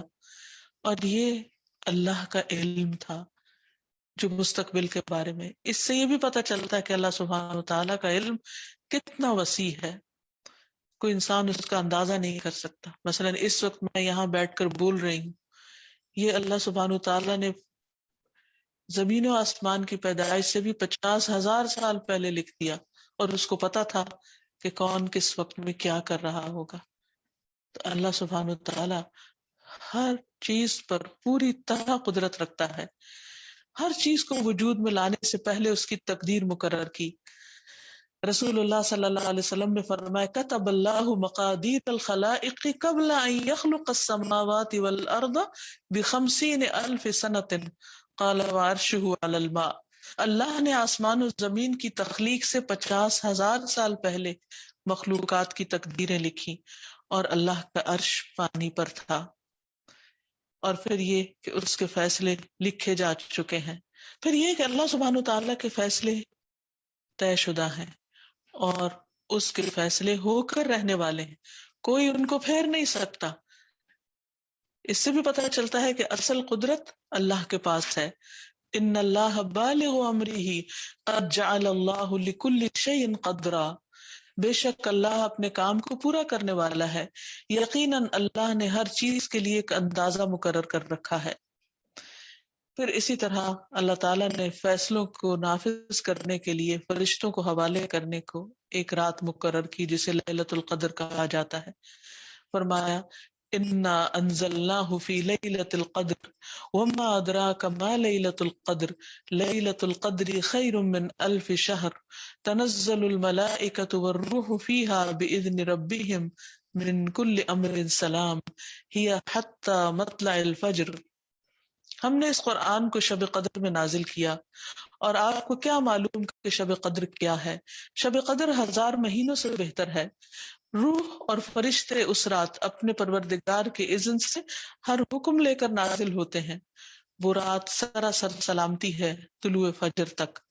یعنی اللہ سبحانہ تعالیٰ نے لوح محفوظ میں سب کچھ لکھ رکھا ہے، لیکن سالانہ بجٹ لیلۃ القدر کو فرشتوں کے حوالے کیا جاتا ہے تاکہ اس کو امپلیمنٹ کریں، اور یہ بھی اللہ تعالیٰ کا اپنا فیصلہ ہے. پھر اللہ سبحانہ تعالیٰ نے ہر چیز کا طریقہ مقرر کرنے کے بعد اس کو وہ طریقہ سکھا بھی دیا، اس کو وہ راہ بھی بتا دی. فرمایا، سبح اسم ربک الاعلی الذی خلق فسوی والذی قدر فہدی. اپنے پروردگار کے نام کی تسبیح کیجیے جو سب سے برتر ہے، جس نے پیدا کیا، اسے درست کیا، اور جس نے اس کی تقدیر بنائی، پھر راہ دکھائی. یعنی اللہ تعالیٰ نے ہر چیز اس کے لیے بنا کر پھر اس کو استعمال کرنے کا طریقہ بھی بتایا. مثلاً زمین میں اللہ نے انسان کی خوراک پیدا کی اور انسان کو پیدا کیا اور اس کو عقل عطا کی اور پھر اس کو طریقہ سکھایا کہ وہ کس طرح کن کن ریسورسز سے اپنی خوراک حاصل کرے اور کس طرح اس کو پکائے اور کس طریقے پر کھائے اور کس خوراک میں کیا فائدہ ہے اور کیا نقصان ہے. یہ سب طریقے سکھائے ہوئے کس کے ہیں؟ اللہ ہی کے سبحانہ و تعالی. پھر اسی طرح انسان کی موت کا وقت بھی اسی نے مقرر کیا. ایک قوموں کی موت اور قوموں کی ہلاکت کے فیصلے بھی اسی کے پاس ہیں. قوم لوط کو کتنی مہلت دی جائے گی وہ اللہ ہی کو پتا تھا. قوم عاد کو کتنی دی جائے گی، سمود کو کتنی دی جائے گی، یہ سب اسی کے فیصلے ہیں اور وہ اپنے فیصلوں کو نافذ پر خود ہی کرتا ہے اور اس پر پوری طرح قادر ہے. پھر اسی طرح قادر کا ایک مطلب یہ بھی ہے کہ وہ اندازے مقرر کرنے والا ہے اور اندازے سے پیدا کرنے والا ہے. فرمایا انا کل شیء خلقناہ بقدر، کہ ہم نے ہر چیز کو ایک اندازے کے ساتھ پیدا کیا ہے. مثلاً یہ کہ بکریاں کتنی پیدا ہونی چاہیے، یا اونٹ کتنے پیدا ہونے چاہیے، یا سانپ کتنے زمین میں ہونے چاہیے، یہ سب اس کا اپنا اندازہ ہے اور اس کے مطابق. اور کائنات میں ایک بیلنس اس نے قائم کیا کہ ایسا نہیں کہ ایک چیز بہت زیادہ پیدا ہو جائے اور دوسری چیز بالکل ختم ہو کر رہ جائے. اور اس کو نیچرلی وہ خود اس بیلنس کو مینٹین بھی کرتا ہے. یعنی یہ نہیں کہ انسان اپنے طریقے پر چیزوں کے اندر اگرچہ بہت سی کمی بیشی کرنے کی کوشش بھی کرتے ہیں، لیکن اللہ تعالیٰ کا جو ایک نظام ہے وہ اپنے احسن طریقے پر چلتا ہی رہتا ہے. پھر اسی طرح اللہ تعالیٰ کے اندازے بہت ہی بہترین ہیں. فرمایا الم نخلقکم من ماء مہین فجعلناہ فی قرار مکین الی قدر معلوم فقدرنا فنعم القادرون. کیا ہم نے تمہیں حقیر پانی سے نہیں پیدا کیا، پھر اسے ایک محفوظ جگہ میں ٹھہرائے رکھا ایک معین وقت تک، پھر ہم نے اندازہ مقرر کیا تو ہم کیا ہی اچھا اندازہ کرنے والے ہیں. یعنی یہ اللہ نے لکھا کہ ایک بچے کو ماں کے پیٹ میں کتنا عرصہ رہنا ہے. اور اسی طرح آپ دیکھیں کہ مختلف جانوروں کے انڈا دینے اور پھر ان سے بچے نکلنے کی جو ان کے دن ہیں وہ بھی اللہ تعالیٰ کے طے کرتا ہے. کچھ انڈوں سے بچے 2 دن میں نکل آتے ہیں، تو کوئی 7 دن میں، تو کوئی 14 دن میں، اور کوئی 21 دن میں. یہ سب فیصلے اللہ سبحانہ وتعالیٰ کے ہیں. یہ سب اندازے اسی نے مقرر کیے اور وہ بہترین طریقے پر مقرر کرنا. طرح انسان کی تخلیق کن کن مرحلوں میں ہوگی، کتنے اتوار سے انسان گزرے گا، کتنے مہینے بعد پیدا ہوگا، اور اس میں بھی کس دن اور کس گھنٹے پر وہ پیدا ہوگا. کسی ڈاکٹر سے اگر پوچھیں کہ وہ ایگزیکٹ وقت بتا سکے تو وہ نہیں بتا سکتا، کیونکہ یہ اللہ سبحانہ وتعالیٰ ہی کا اندازہ ہے. سورج کا اندازہ بھی اسی نے مقرر کیا. فرمایا والشمس تجری لمستقر لها ذلك تقدیر العزیز العلیم. اور سورج اپنے ایک ٹھکانے کے لیے چل رہا ہے، یہ اس سب پر غالب سب کچھ جانے والے کا اندازہ ہے. اور سورج اپنے ایک ٹھکانے کے لیے چل رہا ہے، یہ اس سب پر غالب سب کچھ جاننے والے کا اندازہ ہے کہ سورج کو کس راستے سے گزرنا ہے اور کب تک اپنا یہ کام کرتے رہنا ہے اور کب اس کو ختم ہو جانا ہے. پھر دن اور رات کا اندازہ بھی وہی کرتا ہے. فرمایا واللہ یقدر اللیل والنہار، رات اور دن کا اندازہ اللہ رکھتا ہے کہ کس موسم میں رات کتنی لمبی ہوگی اور دن کتنا چھوٹا ہوگا، اور کب دن لمبے ہوں گے اور رات چھوٹی ہوگی، یہ بھی اس کا طے کردہ ہے، اور اس میں انسان اپنی مرضی سے کوئی تبدیلی نہیں کر سکتا. پھر اسی طرح آسمان سے جو بارش برستی ہے اس کا اندازہ بھی اللہ ہی کے پاس ہے.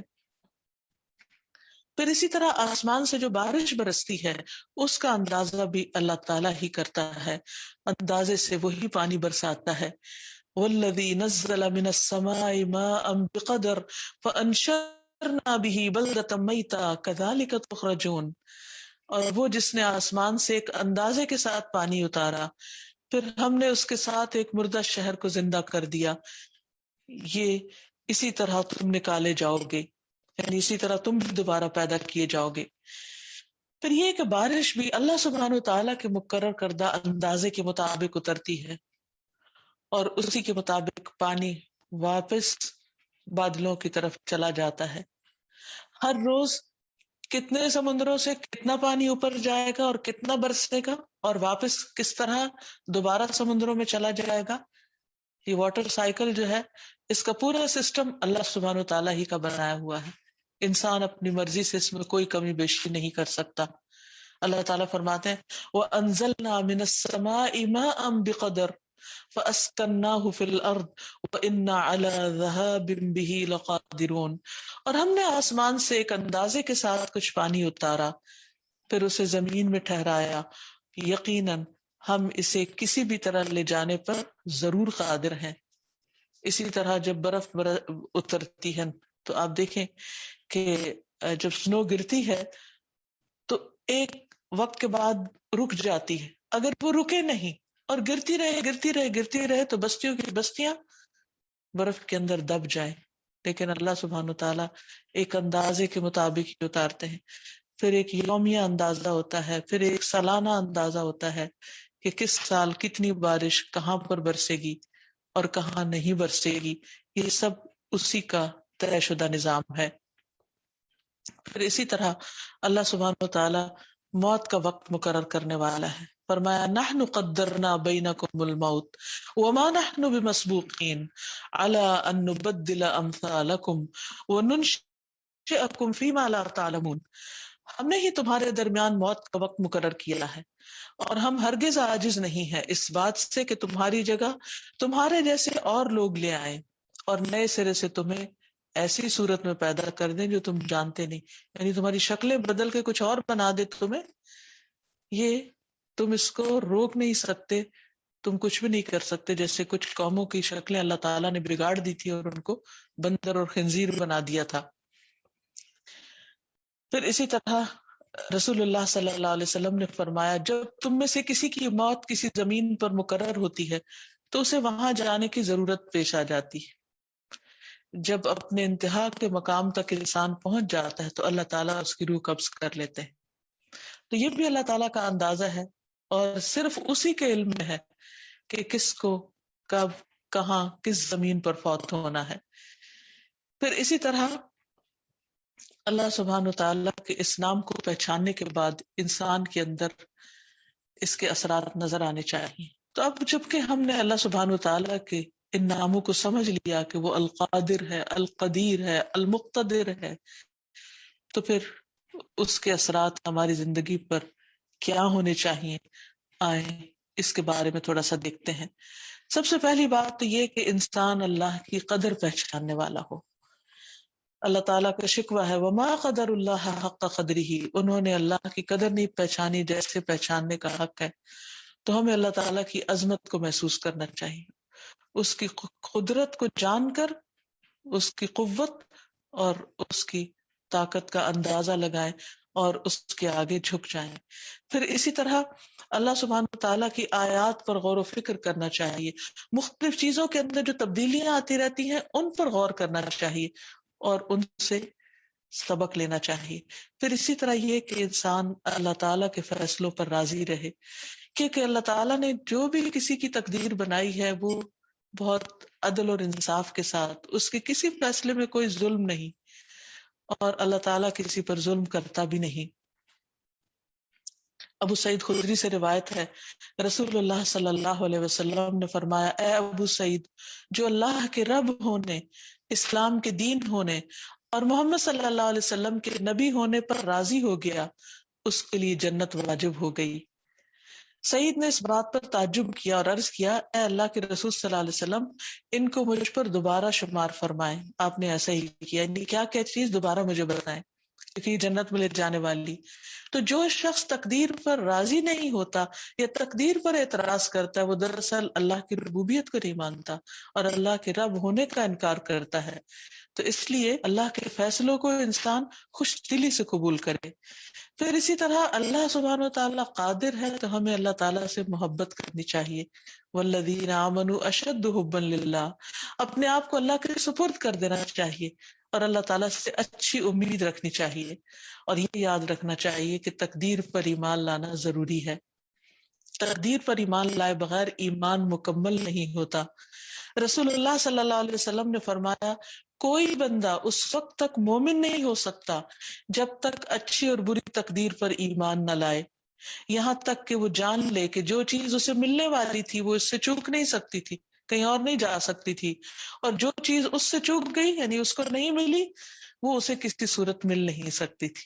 اگر انسان کا اس بات پر یقین ہو جائے تو سارے غم ہی زندگی سے ختم ہو جائے۔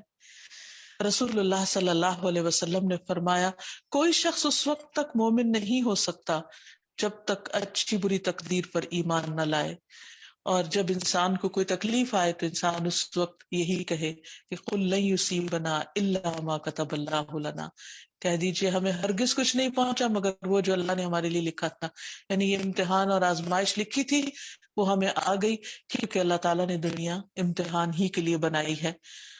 اور پھر اسی طرح یہ کہ انسان کو یہ بھی یقین ہونا چاہیے کہ جو تکلیف آ گئی ہے وہ ٹل نہیں سکتی تھی، اور وہ کسی انسان کے بس اور قدرت میں نہیں کہ اس کو پھیر سکے۔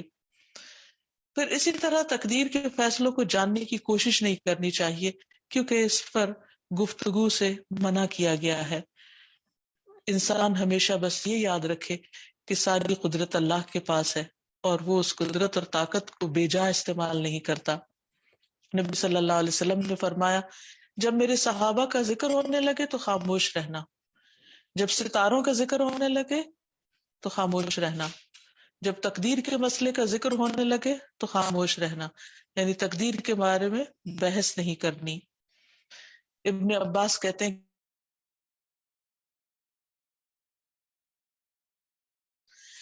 اس نے جادو کا ایک حصہ سیکھ لیا اور جتنا سیکھے گا اتنا ہی زیادہ جادو میں مبتلا ہوگا۔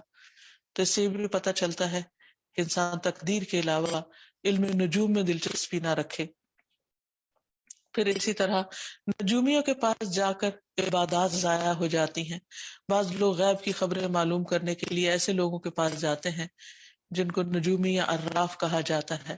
تو آپ نے فرمایا جس نے کسی ایسی چیز کے بارے میں سوال کیا تو اس کی 40 رات کی نمازیں قبول نہ ہوں گی۔ اور پھر آپ صلی اللہ علیہ وسلم نے یہ بھی فرمایا کہ جو شخص کسی کاہن یا نجومی کے پاس جائے اور اس کی باتوں کی تصدیق کرے تو گویا اس نے محمد صلی اللہ علیہ وسلم پر نازل ہونے والی شریعت کا انکار کیا۔ ایسا شخص اعلیٰ درجات سے محروم ہو جاتا ہے۔ ابو درداء سے روایت ہے کہ رسول اللہ صلی اللہ علیہ وسلم نے فرمایا جس نے کہانت کی یا جس کے لیے کی گئی یا جو بدشگونی لیتے ہوئے سفر سے واپس آ گیا، یعنی نکلا تھا جانے کو تو راستے میں کہا جی کالی بلی نے رستہ کاٹ دیا اور اپنا سفر چھوڑ دیا، وہ اعلیٰ درجات تک رسائی حاصل نہیں کر سکتا۔ ایک اور چیز یہ کہ انسان لیلۃ القدر کو پانے کی کوشش کرے اور اس میں قیام بھی کرے اور آخری عشرے میں اس کا اہتمام کرے، اس کی تیاری بھی کرے۔ پھر یہ کہ انسان اللہ سبحانہ وتعالیٰ سے دعا کرتا رہے کہ وہ اس کو تقدیر کے فیصلوں پر راضی کر دے اور اللہ تعالیٰ کی قدرت کے عجائب کو دیکھنے کی صلاحیت عطا کرے۔ پھر اسی طرح اللہ سبحانہ وتعالیٰ کے اس نام کے ساتھ دعا بھی کرے کہ ربنا اتمم لنا نورنا واغفر لنا انک علی کل شیء قدیر، اے ہمارے رب ہمارے لیے ہمارا نور پورا کر دے اور ہمیں بخش دے، یقیناً وہ ہر چیز پر قادر ہے، اے اللہ یقیناً تو ہر چیز پر قادر ہے۔ پھر اسی طرح جب انسان پر کوئی مشکل پیش آئے یا کوئی فیصلہ اس کو قبول کرنے میں دقت ہو رہی ہو تو انسان اللہ کی رضا کی خاطر یہ کہے قدر اللہ وما شاء فعل۔ رسول اللہ صلی اللہ علیہ وسلم نے فرمایا جو چیز تمہیں فائدہ دیتی ہے اس میں رغبت کرو، یعنی کوشش کرو، محنت کرو، فائدے کی چیزیں تلاش کرو اور اللہ سے مدد مانگو، عاجز نہ آؤ۔ اور اگر تمہیں کوئی مصیبت آ جائے تو یوں نہ کہو کہ اگر میں اس طرح کرتا تو یوں ہوتا، بلکہ یوں کہو قدر اللہ وما شاء فعل، اللہ نے یہی مقدر کیا تھا اور اللہ نے جو چاہا کیا، یعنی کیونکہ قدیر وہ ہے تو اسی کی قدرت نافذ ہونے والی ہے۔ کیونکہ لفظ اگر سے شیطان کا کام شروع ہو جاتا ہے، کاش اور اگر اف اینڈ بٹس نہیں کرنے چاہیے۔ پھر اسی طرح اگر انسان کو لیلۃ القدر نصیب ہو تو اس کی دعا پڑھنی چاہیے، اور وہ دعا رسول اللہ صلی اللہ علیہ وسلم نے سکھائی ہے، اللہم انک عفو تحب العفو فاعف عنی، اے اللہ تو خوب معاف کرنے والا ہے، معاف کرنے کو پسند کرتا ہے، لہذا مجھے معاف کر دے۔ اسی طرح انسان اللہ سبحانہ تعالیٰ کی بڑائی کا احساس دل میں رکھتے ہوئے نماز کے اندر ہر سٹیپ پر اللہ کی بڑائی بیان کرتا ہے، اللہ اکبر کہہ کر کہ اللہ سب سے بڑا ہے۔ پھر اسی طرح جب رکوع میں جاتا ہے تو بھی اللہ کی عظمت بیان کرتا ہے، جب سجدے میں جاتا ہے تو اللہ سبحانہ تعالیٰ کی بلندی بیان کرتا ہے اور سبحان ربی الاعلیٰ کہتا ہے۔ اس بارے میں حدیث میں آتا ہے، حذیفہ رضی اللہ عنہ فرماتے ہیں کہ میں نے ایک رات نبی صلی اللہ علیہ وسلم کے ساتھ نماز پڑھی، آپ نے سجدہ کیا، آپ کا سجدہ بھی آپ کے قیام کے برابر تھا، یعنی آپ صلی اللہ علیہ وسلم جتنی دیر کھڑے ہوئے اتنی دیر سجدے میں پڑے رہے اور سبحان ربی الاعلیٰ پڑھتے رہے۔ پھر اسی طرح نماز کے اندر دعائے قنوت کا پڑھنا، حضرت حسن بن علی رضی اللہ عنہما نے بیان کیا ہے کہ رسول اللہ صلی اللہ علیہ وسلم نے مجھے کچھ کلمات سکھائے جنہیں میں وطر میں کہا کروں، اور وہ یہ ہیں: اللہم اہدنی فی من ہدیت، وعافنی فی من عافیت، وتولنی فی من تولیت، وبارک لی فی ما اعطیت، وقنی شر ما قضیت، فإنک تقضی ولا یقضى علیک، انہ لا یذل من والیت ولا یعز من عادیت، تبارکت ربنا وتعالیت۔ یعنی اس کے آخر میں جو تعالیت ہے، اللہ سبحانہ تعالیٰ کی صفت المتعال اور العلی کو بیان فرما رہی ہے۔ ترجمہ ہے: اے اللہ، جن لوگوں کو تو نے ہدایت دی ہے مجھے بھی ان کے ساتھ ہدایت دے، جن کو تو نے عافیت دی ہے مجھے بھی ان کے ساتھ عافیت دے، اور جن کا تو ولی ہے، والی ہے، دوست ہے، محافظ ہے، ان کے ساتھ میرا بھی والی بن جا، یعنی میرا بھی مددگار بن جا، اور جو نعمتیں تو نے عطا فرمائی ہیں ان میں مجھے برکت عطا فرما، یعنی جو زندگی، صحت، اولاد وغیرہ جو کچھ بھی دیا ہے، اور جو فیصلے تو نے فرمائے ہیں ان کے شر سے مجھے محفوظ رکھ۔ بلا شبہ فیصلے تو ہی کرتا ہے، تیرے مقابلے میں کوئی فیصلہ نہیں کرتا، اور جس کا تو والی اور محافظ ہو وہ کہیں ذلیل نہیں ہو سکتا، یعنی جو تیری پروٹیکشن میں ہو پھر کوئی اس کو بے عزت نہیں کر سکتا، اور جس کا تو مخالف ہو جائے وہ کبھی عزت نہیں پا سکتا۔ تو بڑی برکتوں اور عظمتوں والا ہے، اے ہمارے رب، بہت بلند و بالا ہے، یعنی سب سے بڑا تو ہی ہے، سب سے اونچا تو ہی ہے، اور باقی ہم سب تیرے ہی غلام اور تیرے بندے ہیں۔ تو اس طرح انسان نماز کے اندر اللہ سبحانہ و تعالیٰ کو جتنی تڑپ اور درد کے ساتھ اور عاجزی کے ساتھ پکارتا ہے اتنا ہی وہ رب کے اور زیادہ قریب ہو جاتا ہے، اور سب سے زیادہ قرب انسان کو سجدے کی حالت میں اللہ تعالیٰ کا نصیب ہوتا ہے، جس میں بندہ سب سے نیچے ہو جاتا ہے، اور اس وقت وہ یہ تصور کر کے کہ اللہ سب سے اونچا ہے وہ بار بار پکارتا ہے سبحان ربی الاعلیٰ۔ تو ہم اللہ سبحانہ تعالیٰ سے دعا کرتے ہیں کہ وہ ہمیں اپنے ناموں کی مکمل معرفت عطا کرے، ان پر ہمیں ایمان نصیب کرے، اور اسے ان صفات کو اللہ تعالیٰ کی کھلے دل سے قبول کرنے کی توفیق عطا فرمائے، اور وہ ہم سے راضی ہو جائے، اور ہمارا اختتام ایمان پر خاتمہ بالخیر فرمائے۔ وآخر دعوانا ان الحمد للہ رب العالمین۔ سبحانک اللہم وبحمدک، اشہد ان لا الہ الا انت، استغفرک واتوب الیک۔ السلام علیکم ورحمۃ اللہ القاهر وبرکاتہ۔ يا الله، أنت الحسيب يا الله، أنت الشافي يا الله، أنت المبين يا الله، أنت الوكيل يا الله، أنت القيوم يا الله، أنت المتين يا الله، أنت السبوح يا الله، لا إله إلا الله محمد رسول الله، لا إله إلا الله محمد رسول الله۔ اعوذ باللہ من الشیطان الرجیم، بسم اللہ الرحمن الرحیم. السلام علیکم ورحمۃ اللہ وبرکاتہ. اہلاً وسہلاً مرحبا بکم. کیسی ہیں ساری پیاری پیاری سسٹرز؟ الحمدللہ. کیسا رہا آپ لوگوں کا آج کا اللہ سبحانہ تعالیٰ کے 2 ناموں کے ساتھ جو ہم نے سفر طے کیا؟ تو کیا محسوس کیا آپ لوگوں نے؟ کوئی ایسی بات لکھیں جو آپ نے فرسٹ ٹائم سنی آج. نحمدہ ونصلی علی رسولہ الکریم. اما بعد فاعوذ باللہ من الشیطان الرجیم. بسم اللہ الرحمن الرحیم. رب اشرح لی صدری ویسر لی امری واحلل عقدۃ من لسانی یفقہوا قولی. رب زدنی علما اللہم فقہنا فی الدین. آمین.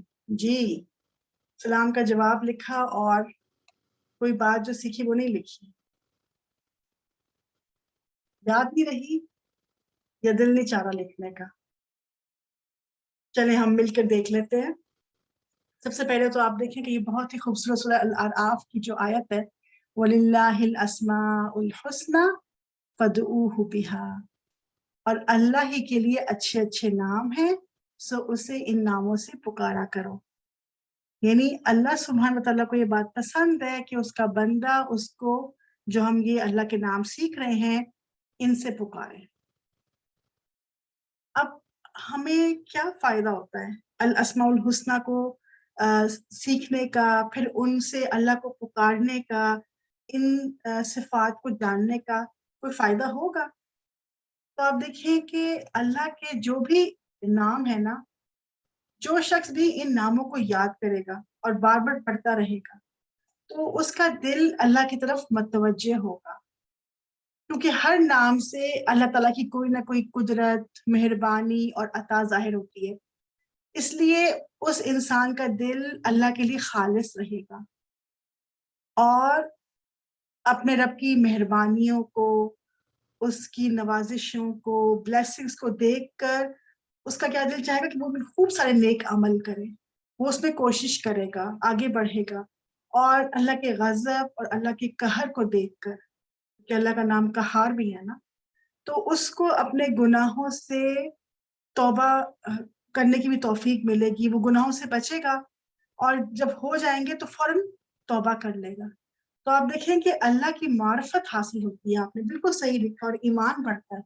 اب مجھے آپ صحیح صحیح بتائیں، آپ نے کلاس کو جوائن کیا، آج ہم نے کون سے 2 نام کیے؟ پہلے یہ بتائیں کون سے ہم نے آج اللہ کے 2 صفاتی نام سیکھے ہیں؟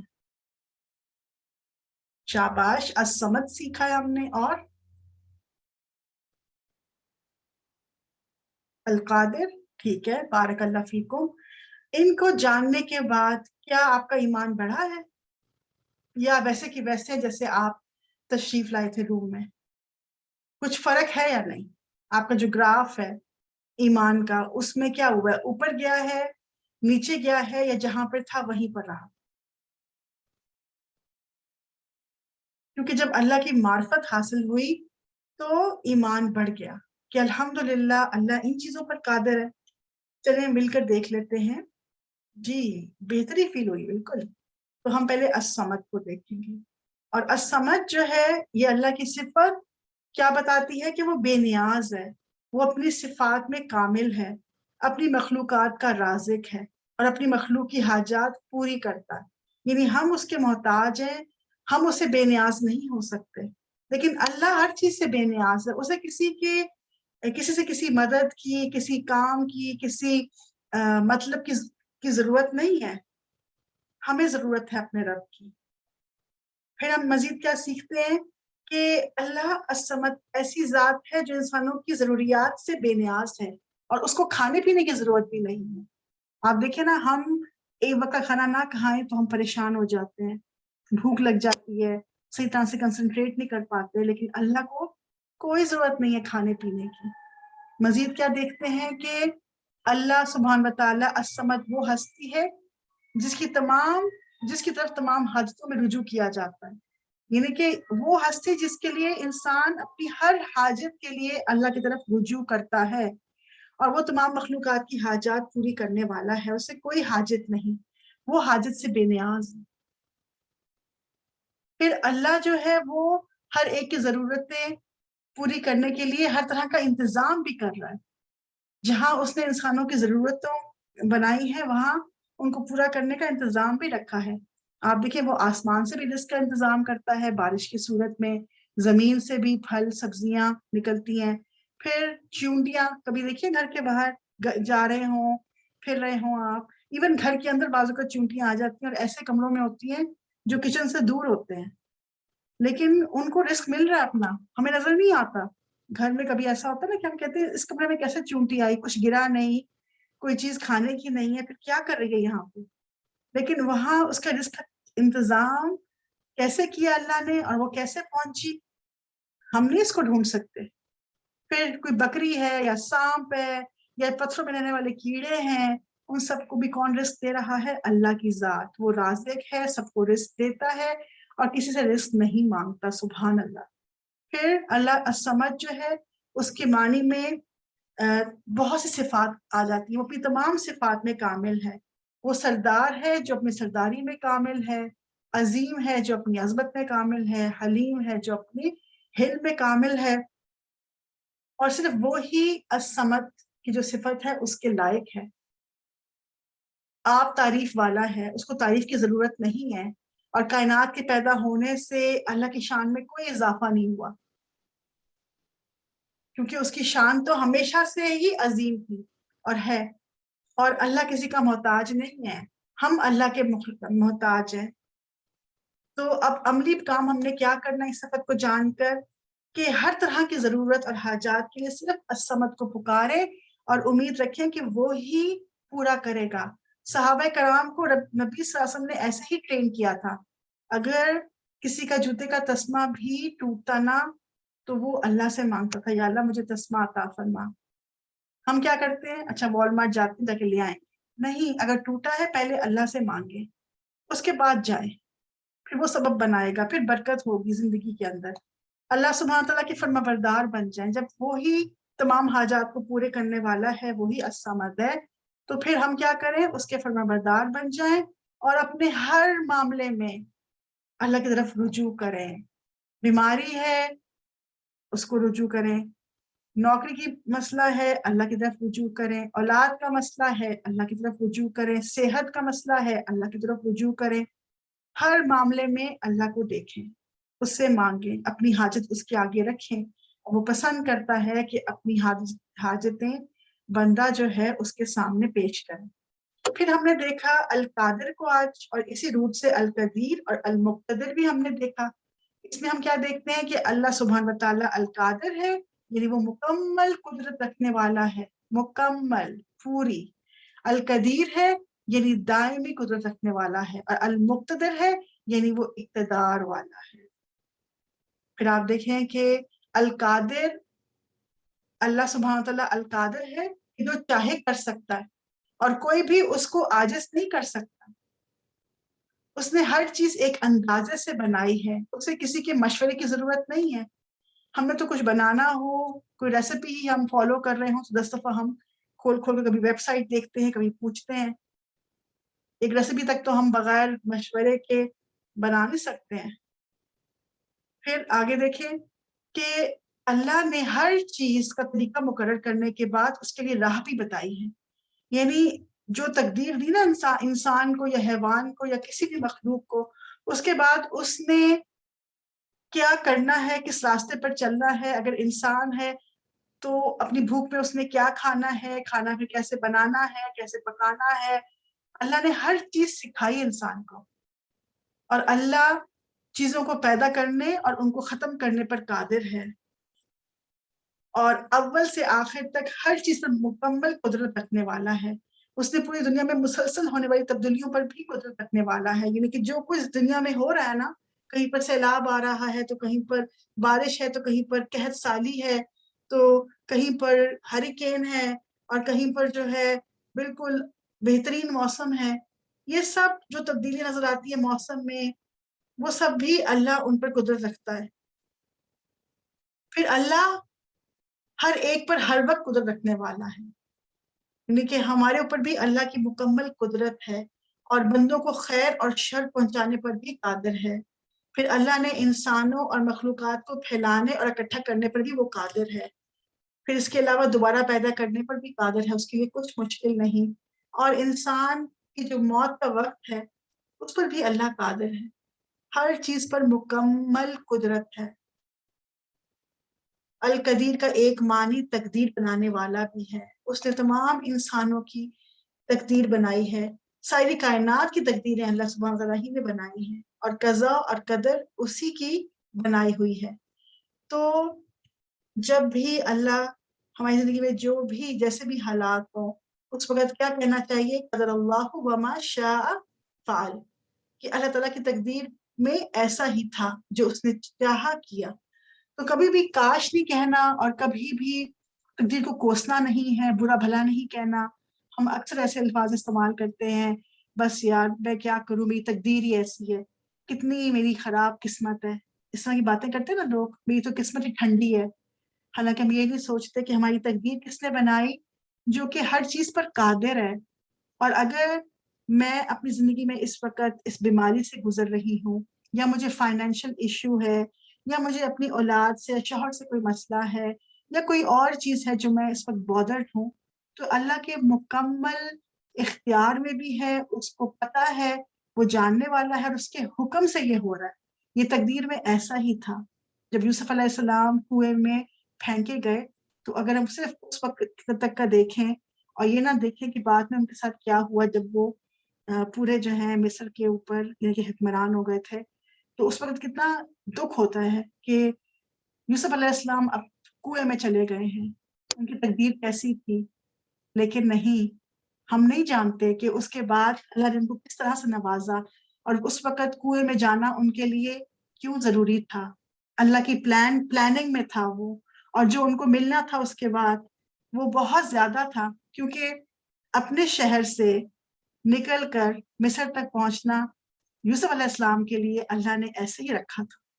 وہی بات ہوتی ہے کہ ہمیں اس وقت سمجھ میں نہیں آ رہا ہوتا کہ ایسے حالات کیوں ہیں، لیکن اگر ہمیں اللہ پر پورا ایمان، بھروسہ، توکل اور یقین ہے، تو ہمیں اس بات کو دل میں بٹھا لینا چاہیے کہ ہم جن حالات سے بھی گزرتے ہیں اس میں اللہ کی حکمت ہے، اور ہمارے لیے اس وقت یہی اچھا ہے. تو عملی پوائنٹس دیکھ لیتے ہیں کچھ، پھر ہم کنکلوڈ کریں گے کہ اللہ کی بنائی ہوئی تقدیر پر راضی رہیں. رضیت ربی، اے اللہ میں راضی ہوں اپنی تقدیر پر. پھر ہر طرح کی دعا اللہ القدیر سے مانگے، وہ ہر چیز پر مکمل اختیار رکھتا ہے، دل بھی اس کے ہاتھ میں ہے. اگر اولاد کا مسئلہ ہے تو اولاد کا دل بھی اللہ بدل سکتا ہے، شوہر کا مسئلہ ہے تو وہ بھی اللہ اس کا دل بھی بدل سکتا ہے. اور اللہ سبحانہ وتعالی ہمیں توفیق دے کہ ہم اس نام کی سچی معرفت حاصل کر سکیں اور اس کی بنائی گئی تقدیر سے راضی ہو جائیں. چلیں بیفور وی اینڈ سب ایک دفعہ اپنی زبان سے کہیں کہ یا اللہ میں تیری بنائی ہوئی تقدیر پر راضی ہوں، اور 1 ٹائپ کریں کہنے کے بعد. آپ کے کانوں کو یہ آواز آنی چاہیے، یا اللہ میں تیری بنائی ہوئی تقدیر پر راضی ہوں. بارک اللہ فیکم، جزاک اللہ خیر. You all were awesome. سبحانک اللہم و بحمدک، اشہد ان لا الہ الا انت، استغفرک و اتوب الیک. السلام علیکم ورحمۃ اللہ وبرکاتہ. Inshallah we will meet again some other day.